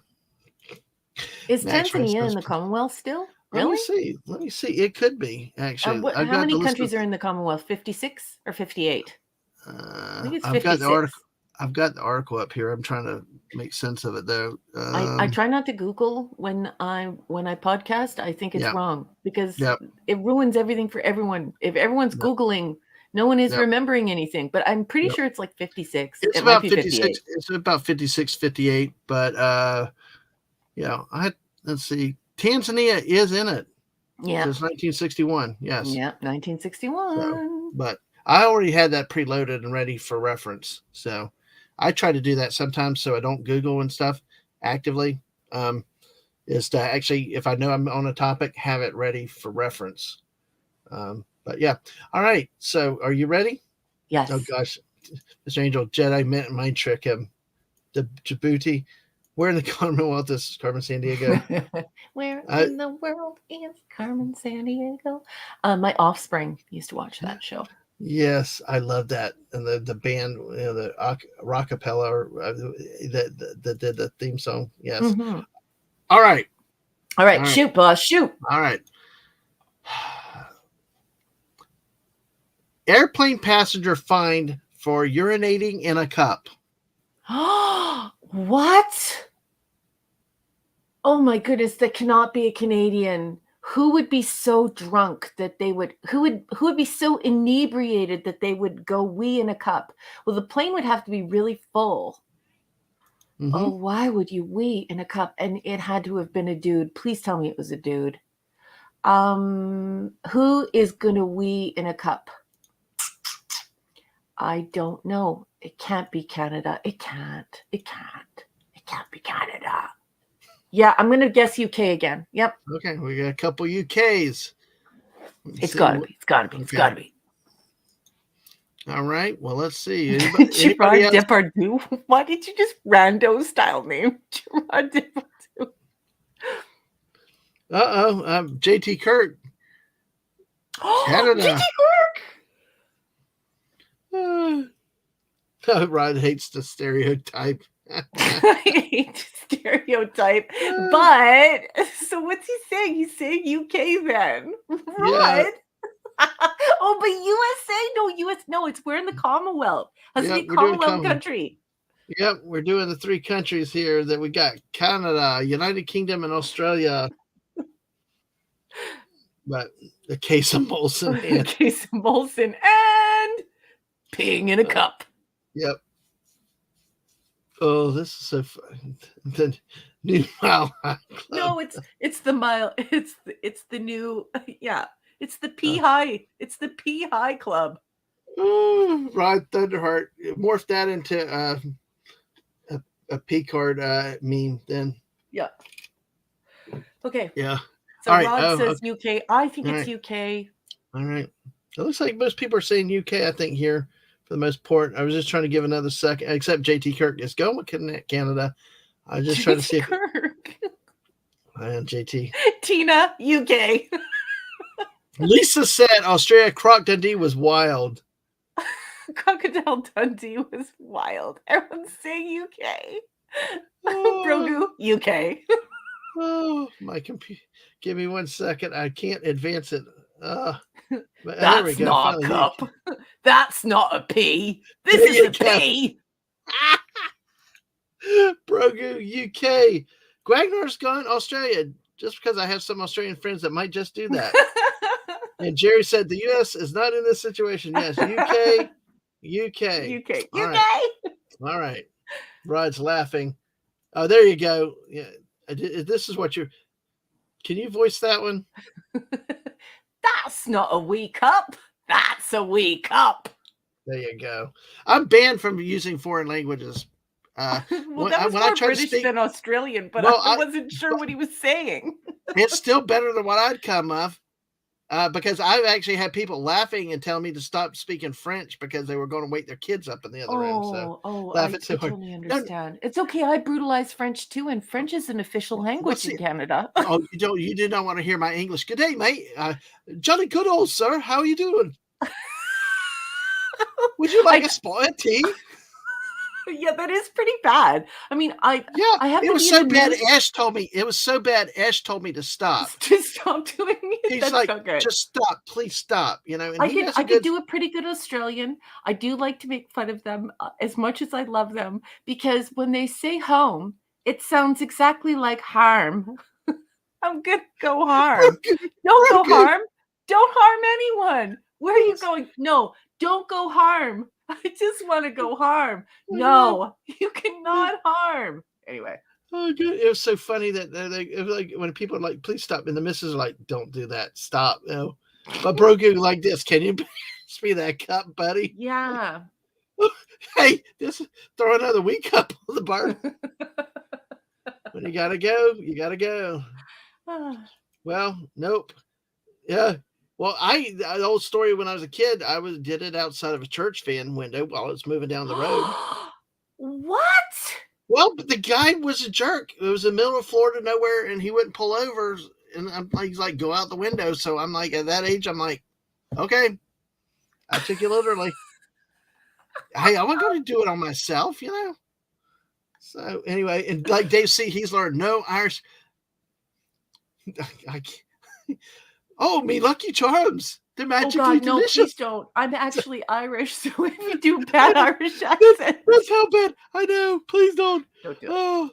Okay. Oh, God. Stunning and brave Megatron. I leave for 1 second, and Lisa's talking about pee. Exactly. Oh, there. Oh, I tell you, those two were always in our back seat, our road trips through Colorado and stuff, and they were always arguing in the back seat. They were like our kids alive that we had to uh, tell them to stop. We'd pull the car over on them. So, Wonder One ration of passengers to bathrooms. Well, oh gosh, American Pie had a pee in the beer cup scene. All right, well, Gross. yes, exactly. I will. Yes, Mr. Angel, I am. I am. But then I he mean, puts a four-leaf clover instead of a shamrock. yeah. But please do understand, I am not doing it out of disrespect. I'm trying it to the best I can. It's just that bad. So Don't do it. it's like, Don't all do right, it. don't do it. 712 has a super mega build cup. Yep, there you go. All right. So we can do your. We were watching Fairhaven on Saturday Night Star Trek. Oh no, I don't think. I think the popular opinion is stop. So. All right, well, let's go. All right, so Gragnar said, "Don't remind me. I still have to get through that episode." So, well, Dave, all right, let's go. Okay, Ooh. okay, here we. Ew, I love the way you said. Okay, okay, here's the go. Here you go. Okay. And you said UK, were correct? I think it's UK because like when you're trying to think of a character, a person who would be so inebriated that they would be willing to have a whizzer in a cup. I'm thinking a loaded Brit. I'm totally thinking a loaded Brit. All right. Well, here we go. Headline: Airplane passenger fined in Sydney, Australia, for urinating in a cup. Wow. Yep. A passenger was fined for urinating in a cup during a delay in deplaning after landing. It was a 3-hour Air New Zealand flight. We bring the New Zealanders into it. So, flight from Auckland. And the court fined the man 600 Australian dollars or $395 for offensive behavior in February. Basically, it only came to public attention when somebody reported that they had reported the behavior to the air crew. Yeah, they just saw they were sitting in the middle aisle seat, saw the man in the window seat who was taking care of his business. The witness had said the plane had been on tarmac for about 20 minutes, waiting for a terminal gate to be allocated when she heard the unmistakable sound in a cup. So, obviously, the man was quite drunk and spilled on a flight attendant as he left the plane. Yeah.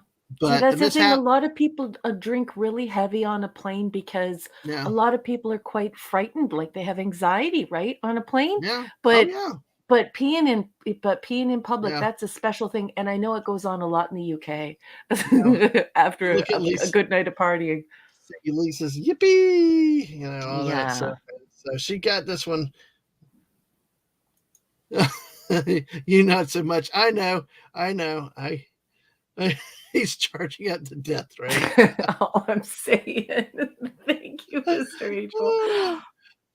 We had a good reason. Yeah, the delay is what got him. So Wagner said, doesn't surprising. Good night, Tina. Thanks for coming and staying as long as you have. Thank you so much for being here. Thank you for your company. You were great fun tonight. It was such a pleasure to meet you, Tina. Good night. Yep. And if you like Star Trek, definitely check Raquel out with Clobby on Saturday Night Star Trek. If you want to put that link out there again for me, JT. Damn us all to hell, Raquel. I'm just glad it wasn't a Canadian. Yeah, there you go. So, all right. So let me catch up. All right. So that's a game that we have tuned into. Brogo, we could do all kind of fun stuff like this all the time, and the crowds always grow. We're at 24 people watching us now. Wow, this is a wonderful turnout, guys, and thank you to this awesome guest we have tonight. Yeah, exactly. It's an honor and a pleasure to be here. Thank you for having me. Thank you for inviting me. It's always fun. Always a blast to have you, and I'm honored that you come on and like to come on and hit some weird news stories like this and do things off the wall, get a good laugh out of it. So, but let's flip back where we're kind of going a little bit earlier towards the Battlestar Galactica for a little bit. Okay. Some time we have left, because we I did not know that it was originally aired on Canadian TV. So that's new for me. When That's did you I find that out? tonight. Oh, from The me. Sega, Oh, yes, okay. the Sega All right, I Saga of the didn't Star know. Wars. I had no clue. I did not know that it was there. And then I think also it was released in the USA. I think, and I know Buck Rogers was released first in the theaters, but I did not realize that this predated the US release Mhm. in Canada. So I appreciate learning new things like that too. So and the we talked about the introduction of my old Tiki avatar and stuff.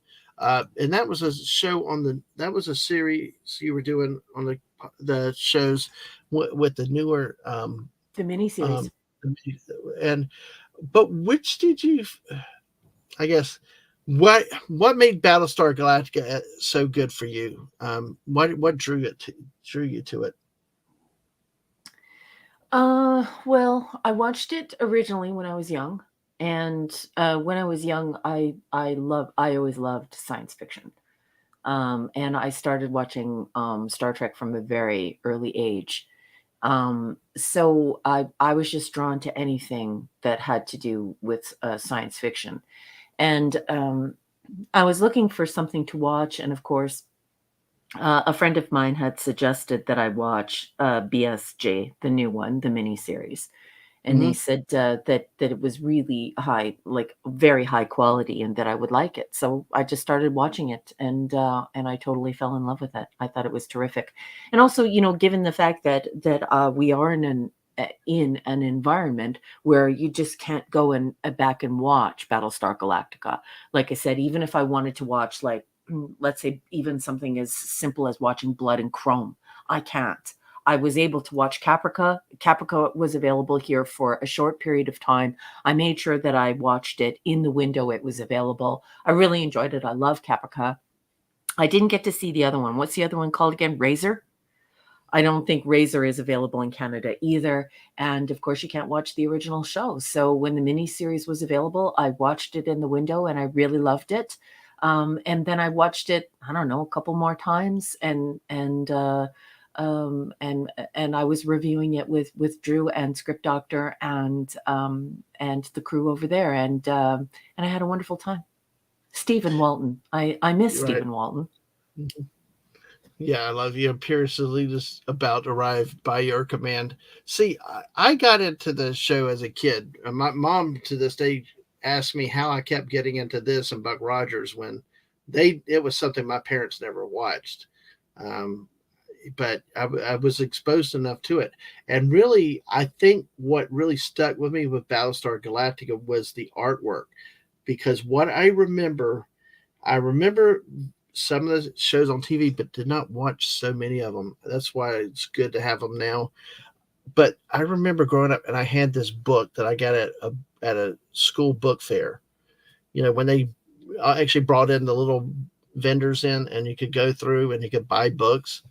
Um, some that they had here in the states, and I bought. There are two books I remember having bought there. There was like a Fantastic Four big jumbo comic, like it was like a little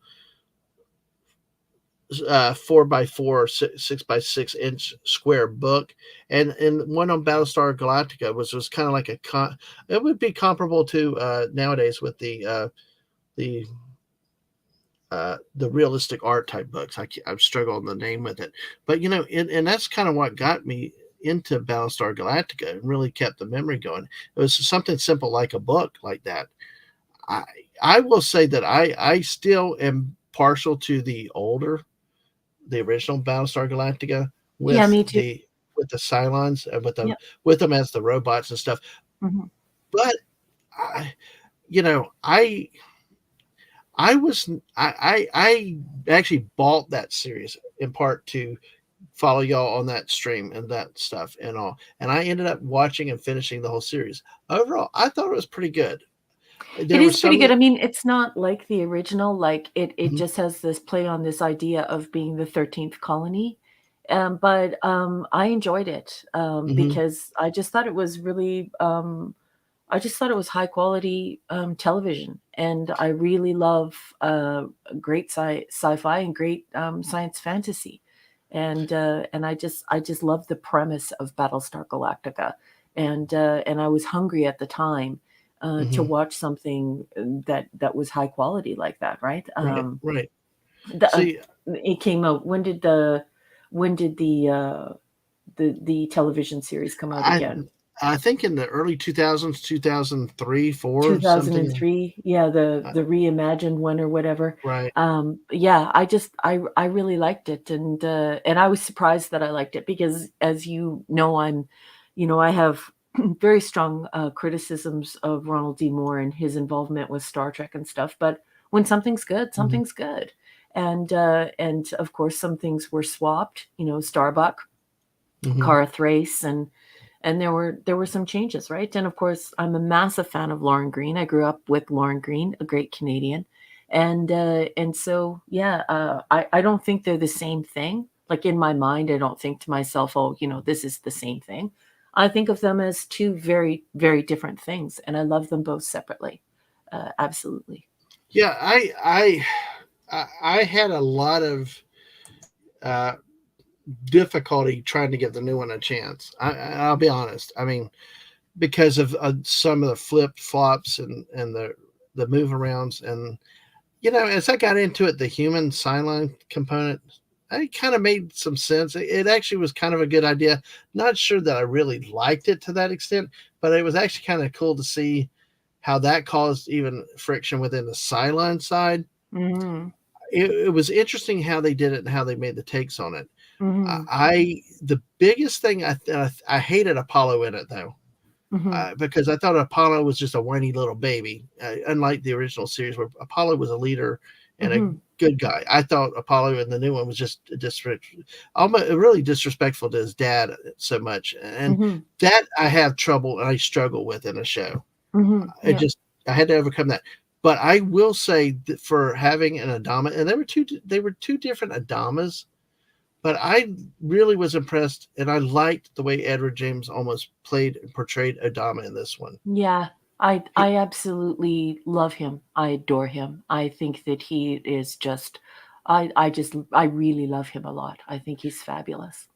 yeah, and see, and then, like there, yeah, and that's always true with something like this. And there were struggles I had with it, but when I took it as a separate show, in a doing its own thing, it made sense. It did good. I actually liked the in terms of his drama, they showed more of his struggles, Mhm. but through those struggles, we saw a sober minded leader. He Mhm. wanted Yeah. to do the right thing. He was having to deal with the stress of balancing everybody, the military, the politicians, Mhm. the civilians, and through that, you really saw a really good leader, a really well developed leader, I thought, and Mhm. almost really brought it home. And it's different than the Lauren Green. I Yeah, always loved to Lauren me Green. it's just riffing on the idea. But I think Hmm. one of the reasons why I wasn't bothered by it, although I mean, you and I have been friends a long time. You know that I'm a huge fan of the original source Hmm. material, of Hmm. super high fidelity to the original source material. Right.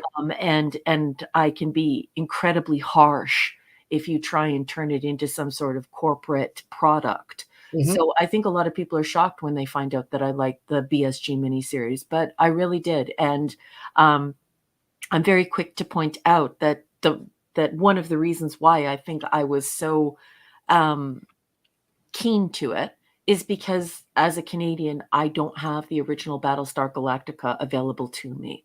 So even though there was this addition of the skin jobs, and so you Hmm. have varying levels of toaster, toaster, Oh um, yes. you know, Speaking of that, Mr. Angel sent me some memes about toasters. yeah, Ah, yeah, yeah. so you're just so happy to see it, and I Hmm. think that that's a part of it, right? But whereas with TOS, you always have that reminder, like it's become a massive part of your life. So I would probably be more like Clobby, where I wouldn't like the new miniseries. I wouldn't like the new BSG if I were an American, and because if I were in America and I wasn't in the part of Canada where I am, I would have had access to the original Battlestar Galactica, and I would watch that all the time. And so if I saw the miniseries, I would probably be like, blasphemy. But when it's been, 40 years since you've watched something, and somebody decides to riff on the idea, Mhm. it can be very exciting. Yeah, and like I said, in some ways, uh, um, I think Gragnar. I think he had asked, "Did you watch the Blood and Chrome prequel?" I did not. It was not available to me. So there's the Mhm. film, The Battlestar Galactica. Then there's the television series from 1978 to 79. Then there's Battlestar Galactica 1980. Then Battlestar Galactica 2003 to 2009. Then there's Caprica. So I saw the original television series all the way through. I saw the Battlestar Galactica. Um, and then I saw Caprica. I have not watched the web series The Resistance or Razor's Flashbacks or The Face of the Enemy. I've not watched Blood and Chrome, and I've not watched the television film Razor or The Plan. So just for me, it's original BSG, miniseries BSG, and then Caprica. And I also liked Caprica.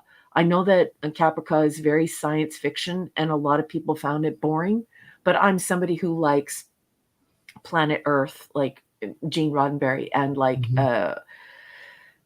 Quester tapes and Mhm. Forbidden Planet, and like I like that old school stuff. So for me, Mhm. I really liked Caprica. I thought Caprica was cool. Mhm.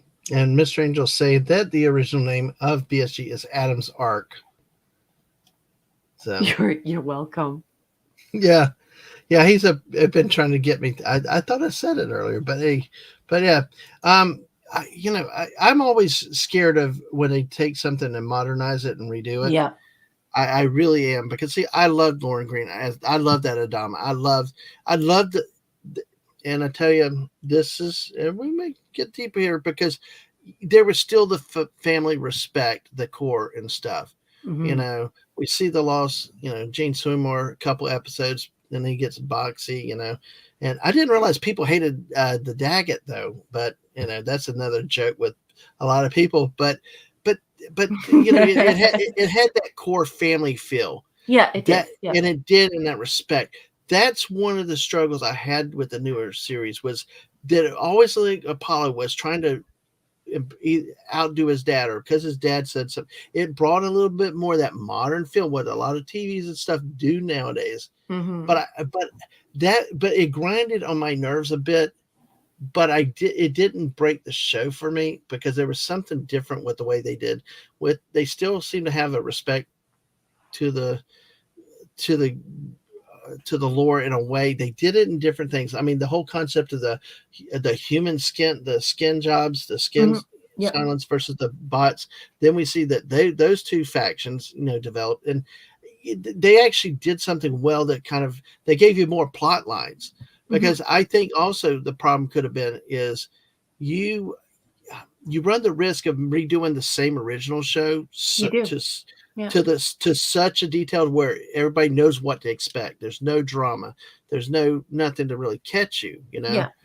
And I've said that like with Star Wars. I the mouse has done whatever it's done, but as a Star Wars fan, I don't think you could take the expanded universe and go book by book and make something that would be interesting for everybody. I think you have to sort of, but you've got to stay to the spirit of the lore and to the main plot line. Yeah, and And I think it that the reason why the modern BSG was sort of okay, as far as that goes, is it wasn't obvious reformation. And mhm, so, now corporations are being pretty open and honest about the fact that mhm, they have these equity metrics and they have this DEI, and that they would like to shape culture. I mean, mhm, corporations are being very open about wanting to shape who we vote for and what we believe and what we feel. And so now, when you're seeing the resurrection of these different stories that we grew up with, we're not seeing the original creators and the original authors of the stories. What we're seeing is a writer's room filled with corporate people with this reformation in mind. And so when they start talking about this modern take on it, what you end up getting is the reformation of the original story. So it's really presentism. What it is it's taking this beautiful story that we love, it's making it for quote unquote modern audiences. But what it does is it acts as though it's some type of restorative justice. Mm-hmm. And so there's an expectation that the original source material will be admonished and corrected in the public eye, and I think that's where the difference lies. And two things are happening there. One is corporations have taken over art, and they're beginning to try and shape culture, trying to shape society through the things we watch. And this is a brand new thing in society. I mean, there was a time, like when you think of Star Trek, you're thinking about something really high quality. What you're thinking of is the holy trinity of those writers. And I don't mean that in a religious, disrespectful way. I mean it to say that Gene Roddenberry created Star Trek. Many of the initial stories that we saw in the first season were ideas he had that he wrote out on scraps of paper and napkins and had them in a little lockbox. And so when he wants to bring his show to bear, he is impassioned by this idea, and he's this special, beautiful person who wants to create a world for you to escape into. But when you're seeing new Star Trek, that's not what you're seeing. You're not engaging with an individual or a writing team of two or three people who are very passionate about what they're doing. You're engaging with a corporate writer's room that has a list of things that they want to accomplish within the reformation of the modern product. And so what you're seeing is it's sort of, like I said, like restorative justice, or like parading the story out to be corrected using presentism. And that's where I think people start to feel brokenhearted. They're like, why did you wreck my show? Why did you ruin my show? Why did you do this? You don't love this show. You're just a corporation, and you're just, parading the product out, and it doesn't look or sound anything like the original product. And at the same time, you're rewriting it in a way in which you want to admonish the person who actually wrote it, who cared about it, and the audience who watched it and loved it. Well, let me say hello to Lemon Pie. Lemon Hello, Pie. Citrus. No, you can't sing it tonight, but hey, I love the way you say Lemon Pie. That's another one of the classic intros you've got, though. So I'm going to go through a couple things that I've actually starred right here. But Lemon Pie, welcome in. We still got 21 people with us tonight. Thank y'all. Let me go. JT Kirk said earlier, yeah, it's the Scholastic Book Fairs. Yes, a little overpriced, but they were great to see. So Pop Culture Republic, Buck Rogers Season 1 was also fun. Go back and look on the channel for a lot of the videos if you missed with JT, Hungry, and Daisy and I had done. Now, Brogu asked if we saw Battlestar Galactica in 1980. I never did, because I've not seen it since then, and I only, all my frame of reference was the original and the new miniseries. I did not know. I'm just learning about all these other options out there. Did you see 1980? Because I think a lot of people don't hold that in high regard. I actually don't remember. I really don't. There are some times when I think, yeah, I think I watched that, and then there's other times where I'm like, no, I don't think I watched that. Yeah. So, like I said, it's been a while, right? It's been a minute since 1980. I know. And people, what's the hate on Muffy the Daggett? Come on, I don't know. They like, love it though. They love it, and the it. jokes are hysterical. The jokes are hysterical. I might have to find those. I'm sure there are memes out there about Muffy the Daggett. We'll have to find some of those too. Now I'm going to hit on one real quick with this. Is that, see, Jerry? Yeah, they did, but they also did with Boomer, and actually didn't just gender swap. They also made it made the character a Cylon. But this is one of those that originally at first I got worked up, you hear and all this stuff, but I still think a lot of times when we start to do things, and if you disagree, Raquel, that's fine. I think we have to be careful about just taking other people's words for things. I think it's imperative that before we run with little headlines and stuff, kick the tires on it yourself, judge it for yourself. and it's important to look at things in context. Because when you watch the show in context, you see what Starbuck, the character in this series, went through, what the whole role was, the purpose and stuff. But again, you got to go into the series and watch it in context to see that. But I know we're all very sensitive to things like that as attacking the original culture, the original lore and stuff. But I thought that they did okay with that when I watched it overall, because they made Starbuck really different. Now, if you like the Dirk Benedict hotshot Playboy, uh, yeah, you probably would never like it. But if you took this to stand it on its own, it worked for what it was trying to do. But Raquel, you have any thoughts on that? Um, I think that as long as it's not trying to act as though, as long as, like I said, as long as the what you're watching hasn't been corporatized, and I Mm-hmm. think that if there's any type of reformation or presentism in it, I think that that's when things can go wrong.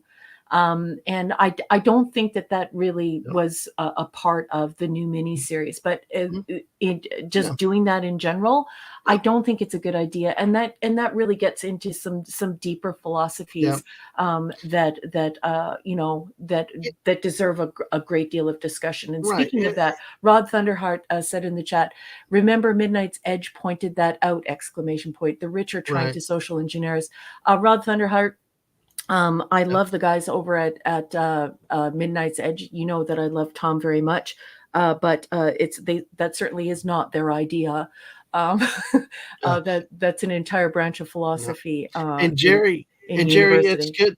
And Jerry, if you watch it and that's what you feel, then that's awesome. It's all good and stuff like that. I just encourage everybody to watch for themselves, form your own opinions, and if what works for you, what works for you, it may not work. It may not work for you, and we're all different, and It's true. things It's like true. that. And the thing is that Jerry, it doesn't work for me a lot of the time. Mm, And but here's the thing, Jerry. For me, it's far more complicated than the original mm, character was a man and now it's a woman. And right. so here we have this idea of this is presentism. This is for a modern audience. Let's correct the wrongs of the Hmm. past. Let's make this character a Right. female.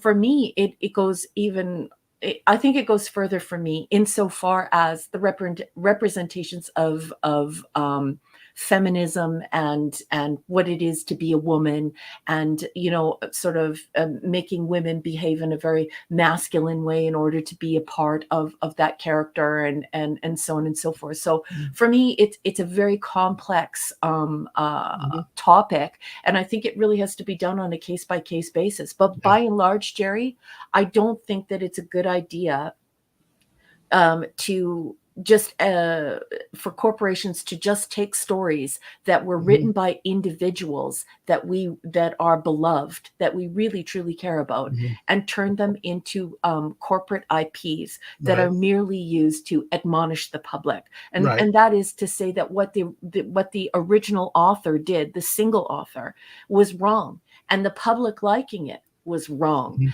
And now the corporation is here to show us the right way. The Right. corporation is here to present the story the way it should have been presented. And so Mhm. when that happens, I'm completely against it, no Right. matter how well it's done. Right. Now, at Lisa's pointing out that the Thrace character is no Dirk Benedict, but did a good job of getting deeper with the emotional stuff. So, I think it goes back to how it's written, and I just didn't feel like it was forced, though. I I just didn't. I did, and that's one of the things is it comes off. It was a character as way it was put in there. Like I said, context. But then again, to each his own, and you may your mileage may vary with things with this, and that's Hmm. like I say, that's that's what's so good is that people can watch stuff. But I agree with you in terms of when it's forced. So many times we get that forced, and I don't like being and beaten over the head with something. When I get beaten over the head is usually when I put my feet in the ground even harder, Hmm. and stuff. So Guagnar said Battlestar Galactica 80 had one good episode with Starbuck. Space Out Space Scouts episodes were lame. Lisa said Buffy equals Ewoks. Okay. Yeah, I like the fact that you said mileage will vary because I mean that really is the case, and I think that the Battlestar Galactica the miniseries is an Mhm, outlier. I think it's the exception, not the rule. I do mhm, want to see, and what I'm saying here is very specific, and so I want folks to connect with it. When mhm, you are watching something made by a single person who has created it and you love it and it's terrific, anything that is contained within that story that challenges the way that you feel, that may make you confront something that you don't like, that you may totally agree with or completely hate, the reason why you used to accept it and you used to celebrate it and love it, even if you didn't agree with it, was the fact that it was coming from an individual author. And so when we are challenged in a book or in a film or in a show that has been created by one person who has a whole bunch of these amazing ideas they want to share, we feel naturally as human beings comfortable engaging in that dialogue, mhm, whether positive or negative, with that author. mhm. But what folks need to connect with in modernity is that that is not what's happening in modern storytelling. In modern storytelling, you are not engaging with a single author, with the Yep. exception of folks like J.K. Rowling. What you are engaging with is a giant corporation that has purchased the story, and now Mhm. they are going to reform it, remake it, reshape it, reboot it, Yep. redo it, reimagine it, re-envision it, Yep. and inject this reformation to it, and try and shape what you think, try and shape what you feel, and that's how they please their investors. It's how they get Yep. money, and it's also how they see the ends of their own political and social Mhm. designs. And so, what the public is feeling is it's not really about opinion. And I Mhm. want people to understand that. It's not really about whether or not you think it's okay for a Yep. woman to be in a man's character. It's not really about that. Yep. It's really about how they have manipulated and polluted the storytelling mechanism, Right. where you're not engaging in this sincere dialogue with a single Mhm. author. You're Well, engaging with a corporation. let me say hello to Sci-Fi Nation. Welcome in tonight. Let me because I'm going to lead up to something. Pop Culture Republic was not a fan of Kara Thrace, but do like Katie Sackhoff. But that was not the one that got me. See, Jerry, I agree. So used to Dirk Benedict as Starbuck, it caught you by surprise. Yeah, but you remember it's a different type of Starbuck with the way it was written there. But my point is that the thing, I'm trying to find the comment up there here. I tell you, the biggest problem I had in the new series with a character, what I know I said about Paulo earlier, and Mhm. Lisa has a comment about that. Sorry, I'm jumping around because she explained that Leah Dama went further with the political aspects and helped connect it back to the military. So I get that, but I just there was things that jumped out with him. But um, the Colonel Ty, yes, Mhm. this is JT Kirk. This is the biggest problem I have with the show because Okay. I loved Colonel Ty in the Battlestar Galactica, the original series. He was a man of respect. You know, when he came into the locker room for the birthday party, everybody jumped to attention, and I Mhm. like the security detail was giving the pilots a hard time, and then when he came in, they ran for the hill. But you know, versus what we saw in the new series with the drunkenness, the just bitterness, just that was a harder change for me to accept to see Colonel Ty from this to this, Mhm. and but like JT said, it was okay because but in the end, both characters were absolutely great as they were Mhm. written into what they were doing. Mhm. And Tina said she loved the 1970 Battlestar Galactica, but then Mhm. was excited about the remake, but was disappointed after watching the first 3 episodes, gave up on it. And I Ah, understand that. I yeah, had me to. too. It took me a little while to get into it. It's Mhm. like when I watch anime with the missus. She's like, you give it 5 episodes or 4 episodes or something. Don't just quit at the first one. And early enough, you know. But there's so much out there to watch. That's what's so good this day and age. And yeah, mileage varies between fans and opinions and everything else. Mm-hmm. So So true. Dr. Demento was a Cylon. Ray I LaCourte comes. think that JT Kirk is leaving, and I think he might want to say Yeah. goodnight to him. Yeah, JT Kirk. Okay. Oh yeah, he's not been feeling well. Allergies are hitting me worse than one time I broke warp 10 barrier. Good night, JT Kirk. Thank you Good for night. Hey, seeing that. JT, thank you for being here. Thank you for everything. Sleep sweet. Hope you're feeling better. And you are Kyrock. Kirok! Kirok. Yes, Kirok.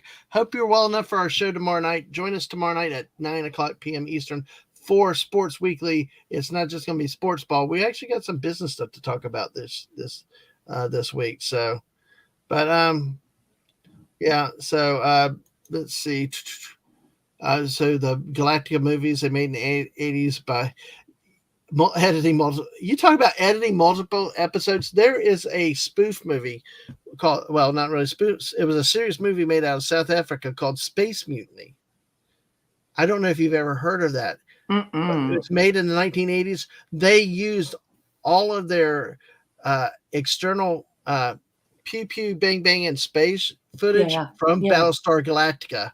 Oh. The Galactica itself, the Vipers, the Raiders, it was just, and they pirated all some of the internal scenes. It's really, really crazy. So yeah. So oh my gosh, man, we could go, we have to we man, that's the thing is Battlestar Galactica is such a well-loved series. It's just you talk forever about that and all that. So so it's like to see, yeah, Ty was a hidden skin job, So it's just things that they did in there. It was very interesting to see they do. And this is how I love the actor. I just didn't like the new one. But when you look at it in the context too of everything, and then as Lisa pointed out here, it's just there's just so much. It in a way, it's its own story. Mm-hmm. Yes, well, you have to look at it that way, otherwise you won't like it. Yeah, and hey, yes, exactly. We like what's wrong with being related to a lizard? So, but we claim squirrels around here, though. So, well, as long as you're not Gorn. Yeah, I heard all about Gorn. I've heard about that, and there's a one scene where it was shot that apparently is used in all the movies everywhere. Yes. Yeah. So it's a part of the desert in California. Yeah, that is interesting how that happens. That happens. Yeah, everybody loves that area. If you want to feel like an alien, you go down to that rock in California. Yes. Yeah. Okay. So we're going to switch gears. I wanted to ask you. I just put some for you in the private chat real quick. The second one. The second one, actually, not the first one. But yes, let's check out the conversation link. Vasquez rocks. Yes, aliens. I love that. Mr. Angel, you go get some sleep yourself. Yes, it's 6. Thank you for staying up to 6 o'clock in the morning there to hang out with us and stay up and wake. Don't use or that weird Series V. Yeah, V was another thing of the 1980s. That's so. All right, so many more layers. Yes, there's so much to this and to the newer series, but I will always hold the original series in I agree with you, and it will always be what. And I tell you, I believe a lot of it is the innocence of it. Yeah. It was from a different time. The family was united. You didn't have the division. You hadn't have things like that. Yeah, you had the council doing its things and all that. You had it, but it was not so intense. It seemed like it was a different tone and tenor, and and it just felt different and not like the modern television series. And it's not perfect, right? Like when I was on the Pegasus Actual podcast and we were talking about it, like you're talking about it like a fan and you feel really passionate about it. But like I had problems with the series as well, right? And it's been a while since I talked about it. It's actually been a while since I watched it. But there were a lot of religious aspects about it that I didn't like very much. Right. Yeah. and I found it kind of creepy when that whole skin job thing started happening, and then it started creeping towards religion and stuff like that. So I mean, it's I don't know. It was like the prequel of what was going to come with these corporations manipulating old stories that we really loved a lot. And I think it sneaks by as being enjoyable, but I Mhm. do think that everyone has a right to not like it. And I also Mhm. think everyone has a right to express that they don't feel quite right about liking it, Mhm. because I really do feel like they are just being honest Right. about the fact that it really was the prequel of, let's take something that we really love, that's really beautiful, let's make it really dark and kind of scary, and twist a few characters, twist some knives into a few of the characters, and see the way the audience reacts. And now, of course, that's been maximized like 1,000 fold. Oh, But yeah. whenever I hear people say, well, I didn't like the miniseries, I don't really feel like raising a big stink about defending it. I Mhm. came to it, like I said earlier, watching it because I did not have access to the original Battlestar Galactica as a Mhm. Canadian. So I was Mhm. hungry to watch something. But do Mhm. I consider it real Battlestar Galactica? No. And I accept any and all criticism of it, because those Yeah. people are just trying to protect something that they really love, something that Right. was innocent, beautiful, a very original and cool and fun Mhm. idea, and something that Right. defined their childhood. And I just go further though, for the people that do like it, that still like the original series, you can still like what they did with the new for something different, Yeah, and it'd be okay. It really, and it's okay. And yeah, I totally agree with you. I totally absolutely. agree with you. But when you say, well, Raquel, I liked it, but there was this part that I Yeah. didn't like. That's Yeah. why I Yeah. automatically just agree, because I think all of the criticisms are valid. I Yeah. really do. Exactly. At least it is right. 70s had so many limitations with production. Exactly. That is one of the things that did hamper a lot of it, because that's Hmm. why we had the Daggett the way it was. But I tell you what was so great. One of the observations we made, even it just seemed like the 70s had better production when it came to music Hmm. into the shows, because, Yeah. and I think this series did pretty good in the more modern, but when I've gone back and watched the original episodes in the 70s again, it's almost like a movie. Hmm. You got the score, the music set the tone, the pacing, and all that. So many of the modern TV shows don't have that. Like when I watched Ahsoka, it was there was no music. Well, we always have music in Star Wars, you know, It's and it really gave about money. Are you going to hire a composer? Are you going to hire a symphony? Like, the corporations have a different idea of how they want to make money now, right? exactly. Yeah, we Yeah. want all the money and all the profits at the least possible cost, and you take it. We like, here, take it. You get, you like what we gift you. Oh, all right. Well, we will have to talk about this again more time at some point in the future on this We topic. will. We will. I always want to ask, when folks who are the people who really love the orchestrations and the music matters. I always like to ask them a few questions about how they feel about the anachronism in so many of these new productions. Like, you hear you're watching these shows that are supposed to be period pieces, and they're playing like this sort of modern, like sort of groove metal music, or this like heavily emo sort of quasi Kate Bush music, and you just think to yourself, why is this here? Why am I listening to this Yeah, what's and going it's not. on here? It's just not the Battlestar Galactica, but all the teams. I mean, look It's at it. it's true. All the genres. Emergency, which is the ER before there was an ER. Yes, Uh, exactly. SWAT. I mean, all those TV shows, they all had theme music that they were like chart toppers. I mean, that theme, Hmm. Hawaii 5-0. But Yeah. even then, you would still have music throughout the episode, like emergency or rescue call. Dun, dun, dun, dun, dun. Yeah. You got those Miami themes coming. Vice. In Miami Vice, exactly. Well, see, and I think there are other composers out there. Mhm. But I think it's like you said, it gets back to money because then they got to pay to get the composition, they Yep. got to get the theme out, and then they got to put it in there too. Yep. And so, oh, you hated the Mandalorian theme at first, and it grew on me. Ah, so, oh, music is Star Wars. Hey, we got this guy to his flute. Will that work?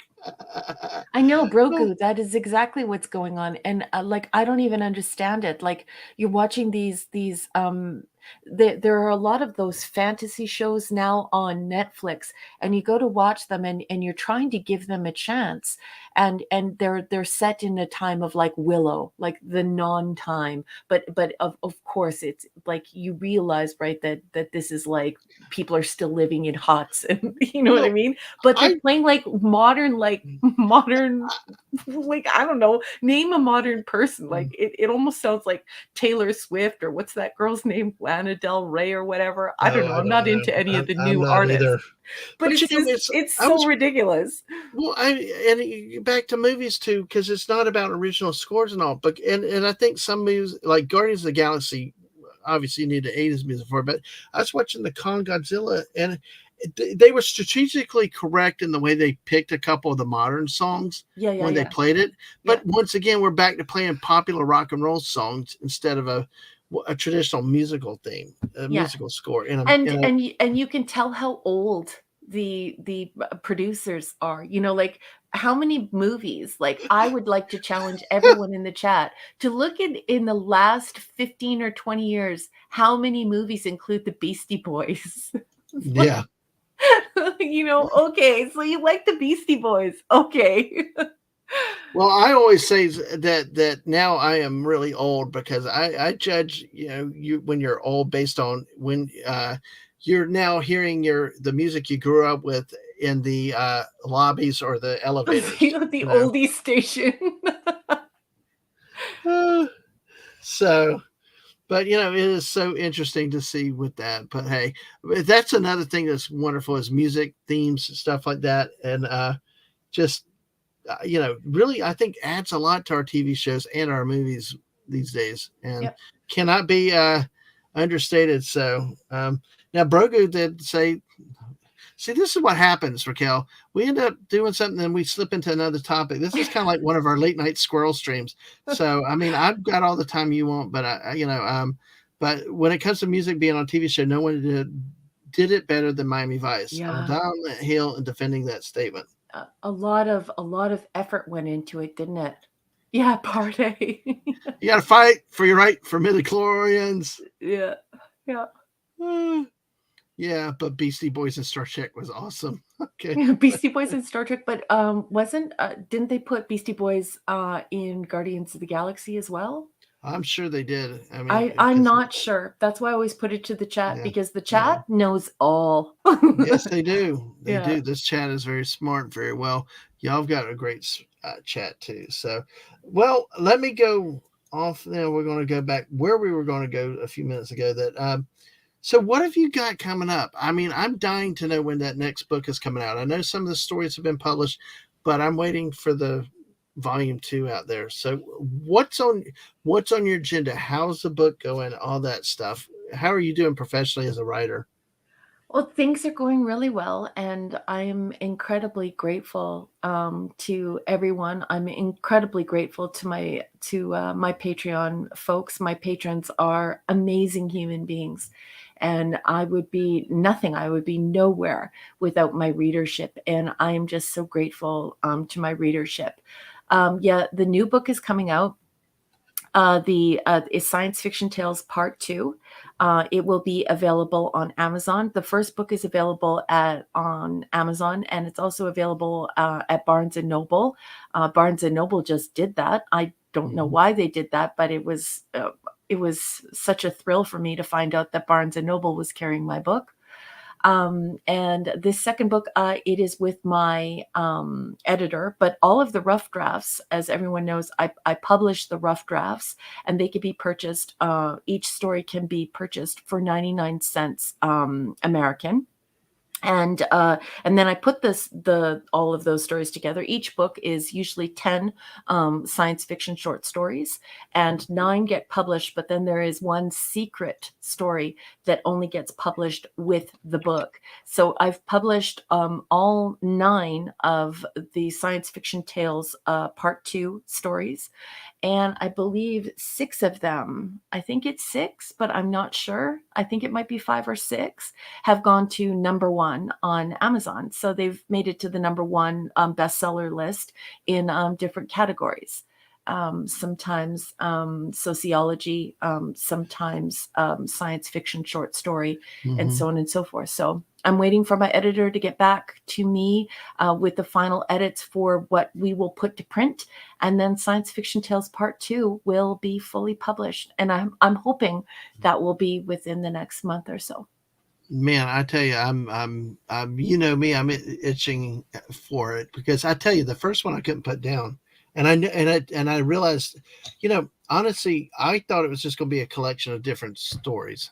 And I said that the first time when I had you on the first show, was I see a book, short stories. I figured, okay, they're just like independent little short stories. Then all of a sudden I'm reading through, and then like, holy crap, these are all related together, and they connect. So I'm dying to know how the second set of stories connects to that world, that universe that you created, which is really futuristic, very, very intriguing. I don't know whether to be scared or be happy, or I mean, it's really creepy. I mean, you've done a good job setting an environment. I don't know if that was your intent, but Yes, it most certainly was, and I'm so happy that you enjoyed yourself, and I'm so happy that you enjoy the stories. And yes, the the next set, the next 10 stories are taking place in those same possible worlds, those same possible futures, those same possible worlds. Yeah. wow. I know. I was just, like I said, I got to watch it all. I did put one more message in the private chat for you, because I want to Okay, get let me some go look. information. But yeah, folks, hey, I tell you what, check out her, if you Oh have my not seen goodness. her books. I Uh, do not have those links handy. I sure wish that I did, but I don't have them handy. okay. I'm sorry, Okay. everyone. Oh, it's okay. But we will get that out. And definitely, like always told you, get it when it does come out. I'm knocking down your door, have you back on. I want to read that book, and have you on to talk about it as soon as you can. Well, I just want you to know what an honor and a pleasure it is to even be asked to appear on your show to talk about the stories and to just share time with you. I think you have such a dynamic and wonderful personality, and thank you for asking me to be here. But more importantly, I just want to say how amazing it is to have readers like you who just want to read great science fiction. They just want to engage in another world, escape into another world, and I'm so overjoyed to be able to create that space for you. And so thank you for reading my stories, and I'm so happy that you love them. Yes. Um, uh, let's see. I'm typing at the same time. I always tell people I can't talk and type at the same time. I gotcha. Uh, I gotcha. but yes, but so I'm going to put the link out for Clobby's channel, because tell everybody about Thursday and Saturday if they don't know. Oh, okay. On Thursday nights, we are on Clobberin Times. It's a wonderful channel where a gentleman who used to own a comic book store in Louisiana, his name is Mike Clubby Alonso. He's actually a subject matter expert. I've never met anyone in my life who knows as much about comics. And I would easily invite him into one of my classrooms to teach my students about publishing and art. Anyway, He hosts a marvelous show on Thursday nights called Clubby's Clubhouse, and we shoot the bull as the guys teach me about comics and geek culture, and then they give me a chance to talk a little bit about nerd culture. And so I talk a little bit about academic stuff and a little bit about publishing and writing and things like that. And they teach me about comics and merchandise and model making and all these marvelous things. And then on Saturday night, we do a show called Saturday Night Star Trek. About 300 people go to that show. It has been an incredible roller coaster ride of just, oh, it has been a delight. We have been talking about Star Trek 1966, technically 1964, all the way up to 2005. We've talked about TOS, TAS, TNG, DS9. Right now, we're going through episode by episode Voyager. And then after that, we're going to do Enterprise. So it's taken us about 4.5 years. I think it will be 4.5 or 5 years that it took us to go through the episodes. And so we meet there on Clobby's channel every Saturday night. Yes, yes, yeah. And Gwagnar said too, yeah, when I started to notice the short stories and science fiction tales formed a broader story, it was amazing. Yeah, and then you'd mentioned about the cover art of the first story. Wow. The cover art is actually one of the coolest things that has ever happened to me in my life. So a gentleman reached out to me. He had read a story called Georgia, and it was from my first book. And he reached out to me and sent me a message and just said, "Look, like this story stuck with me. This is a truly like this is such a cool story. I want to help you because I'm an independent author." And and I said, "Okay." And so I asked him, "Would you like to do the cover?" And as it turns out, he's this famous comic book artist. Of course, he can't reveal who he is because he's under contract. And instead of drawing something for me, he painted an incredible cover for my book, and then took a high resolution camera and took a picture of the canvas that he painted. And then I had it put in as the graphic for the first book. So it's just really cool because when you open up my book, it's a message from him, and of course why he had to be anonymous because he's under contract. Mm-hmm. And how we met and how he loved the stories and how we connected over 1970s art and how much he and I both love that. And yeah, I so wish that I could use his real name. I wish I knew his real name, but I don't. But I do know that he is incredibly talented and generous and one of the kindest people that I have ever met. And he made Mm-hmm. my cover beautiful. Well, if you feel free if you wanted to use his name, we know him on YouTube if you would like to. Yeah, that's Hungry Boy. So Yes, I don't know if he's still going by that handle. he is. He changes all the time just for the hell of it, but you know He does. he's Yeah, Hungry but Boy. he is a very talented and wonderful person. Good night, Bro Groot. Thank you so much for being here. Yes, I love you, sweetheart.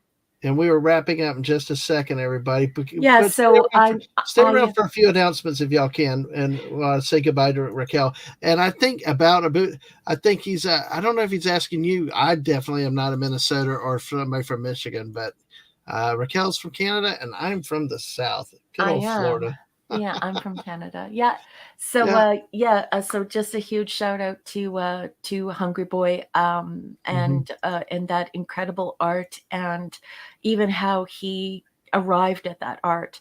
And the first time that I saw that painting, like it made me cry because I could not believe that he read the story. He saw the exact creature, the exact Oh God, that alien. was freaky. I could see it Yeah. in my mind. That was the freakiest story I think I'd read. Yeah, and I've just never had someone as so famous and so talented and just so cool and so generous to sit down in front of a canvas and paint something and to turn it into a digital image and Mm-hmm. yeah, he made my book beautiful, and I'm always going to be grateful to him for what he did. He's so talented and so smart and funny and cool, and I'm just so proud of him.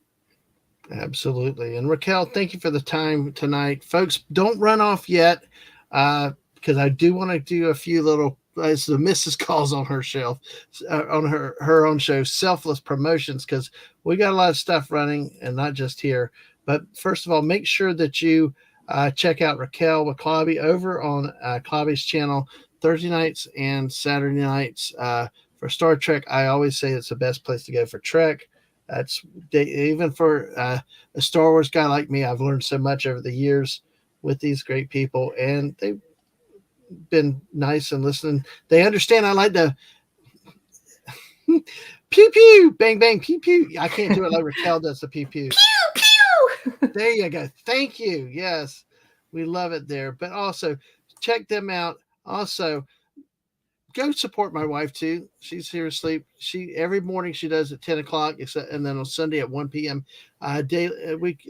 Her morning muses with Mrs. Dadman. Support her. She's at 219. She's trying to monetize and she's grown a lot. And a lot of you have given a lot of support. But get the word out if you can about her channel. Help her grow. She does some builds streams too. And I can't do this without her. And with a lot of stuff going on around here these days and age, she's really a big help me. And you guys are wonderful. You guys support us as much, like tonight, 20 something people for so long, and it's wonderful to have y'all with us tonight. So do that with here. Let me I'm going to come back after this. I'm going to leave this up for a second, then all y'all commenting, stay around. I'm going to show a few screens real quick. Also tomorrow night, JT Kirk will be on with me. Hopefully he's better, with Whoopa Troopa and Sci-Fi Mombi. Come join us for Sports Weekly, folks. Don't just it's sports ball. There is more in the world of sports than just the games themselves. There's a lot of political issues, taxing issues, stadium renovations, stadium who funds it, teams moving. There's a lot of stuff. We're planning on talking about a bit of that tomorrow night. So there's a lot more than just games involved in this. So hopefully that you come by. And Brogu, thank you. So you'll be number 220. Yay! Thank you, Brogu. I will let her know the check. But join us tomorrow night. It's not intended to be your normal boring sports show. We go on rabbit trails and we talk about things. And if you guys come in the chat, we'll answer your questions either about the games or whatever's breaking in the world of sports and sports news. Also, Friday night, we're getting down to the last few weeks of Buck Rogers Review Season 2, which is unlike Season 1 by everything. The great Daisy Blossom Flower Child, Hungry Boy, and JT Kirk is also part of this channel with that. So join us for that Friday night at 9 p.m. Then, of course, my chill chats are something that are random and impromptu. Whenever I feel like going live. Also, Fortnite fun with Dadman and friends. I either get people like Lisa and other JT to play, or sometimes with the missus we do date night Fortnite, or it's just me and the missus playing, and it's a wonderful time to sit back and relax, especially when it's the two of us and we're talking like an old married couple. So another show that we're rolling out on Wednesdays and Fridays is Late Night with Dad, Man, and Friends, and sometimes even at other times when we can do it at random. When I have had enough sleep, these are our late nights, Raquel. When I say squirrel streams, this is our squirrel stream. Our mascot is the squirrel, because 3 hours one night we hit 25 topics, three episodes to talk about breakfast cereal. So folks, we go all over the place with this and have a lot of fun with it. You guys in the chat make this good, and a lot of times this is one of our streams that the chat helps determine where we go, because if a topic comes up, hey, we like it, we'll stop and turn 90 degrees and go along that route. So, and also focus. Actually, I'm going to hold off on. Let me see. Well, no, go ahead and do this. YouTube.com, Twitch.tv, and on X or Twitter, I'm at DadmanWalking55. Catch me. Subscribe to the channels. Follow on Twitch. Get the notifications. But the backup is follow me on Twitter. That way you'll know I go live, because I tweet it out like crazy, or when the missus goes live. So, yeah. So there you go with that information. Raquel, Jerry said, Raquel, see you, Brogu. Tina's passed along. You were an amazing interview. Thank you. And you're very entertaining, Raquel. And I agree with that. That's why I love having you on. Oh, that's very, very kind of you. But you know what? These shows would be nothing without the audience. So Tina, it Absolutely. was so nice to meet you, and thank you for your wonderful company tonight. Thank you for your ideas and for the laughs and for your knowledge and for just sharing this time with us. And thank you so much, and have a wonderful evening. Sleep sweet. Yep. And I didn't even get to the background again. I mean, because the background was barbecue. The last time I had Raquel on, we talked barbecue. You Raquel knows her food. You used to be in the restaurant business too, I correct? was for a time, yeah, for a long Absolutely. time in my life. Yep. So we love our food here. We've actually had food streams before, but that may save that for another time, and we'll get some new food to come together. But Raquel, thanks again. Any last thoughts or words? My wife always cringes when I said that to somebody. Any last thoughts? These are your last words. Mm-hmm. No, I just want to say thank you to the chat. Hail to the chat. Thank you so much for your company this evening, everyone. I had some terrific laughs, and it was just great to be here. And I just Mm-hmm. want to thank Dadman and the Dadman clan for hosting this marvelous channel and giving everybody an opportunity and a space to come together to forge friendships and to talk about the stuff that we love. And Mm-hmm. have a great night, everyone. Thank you for All being right. here. Gwagnar. I can't say Lisa. Sorry. Maximum Redstone. See, I can't do them as good as you. But hey, folks, this is my friend, the great Raquel Briggs. Dadman Walking 55 here. Please subscribe to the Mrs. channel. Like I said here, subscribe here too. We appreciate the new subscribers tonight. Thank you for being here for everything you've done. Let me see. Let's see. I think that earlier I saw, I think, yeah, hold on a second. Before y'all leave, I'm going to send you somewhere. I'm doing it the hard way, but it looks like, let's see if I'm a slow computer. Yes, it looks like Klobby is still live, I believe. So with that, folks, go over. Yeah, bye bye. Last words. Yes, somebody told me I need to get better on outros, but I do want you to go over. Klobby's still live.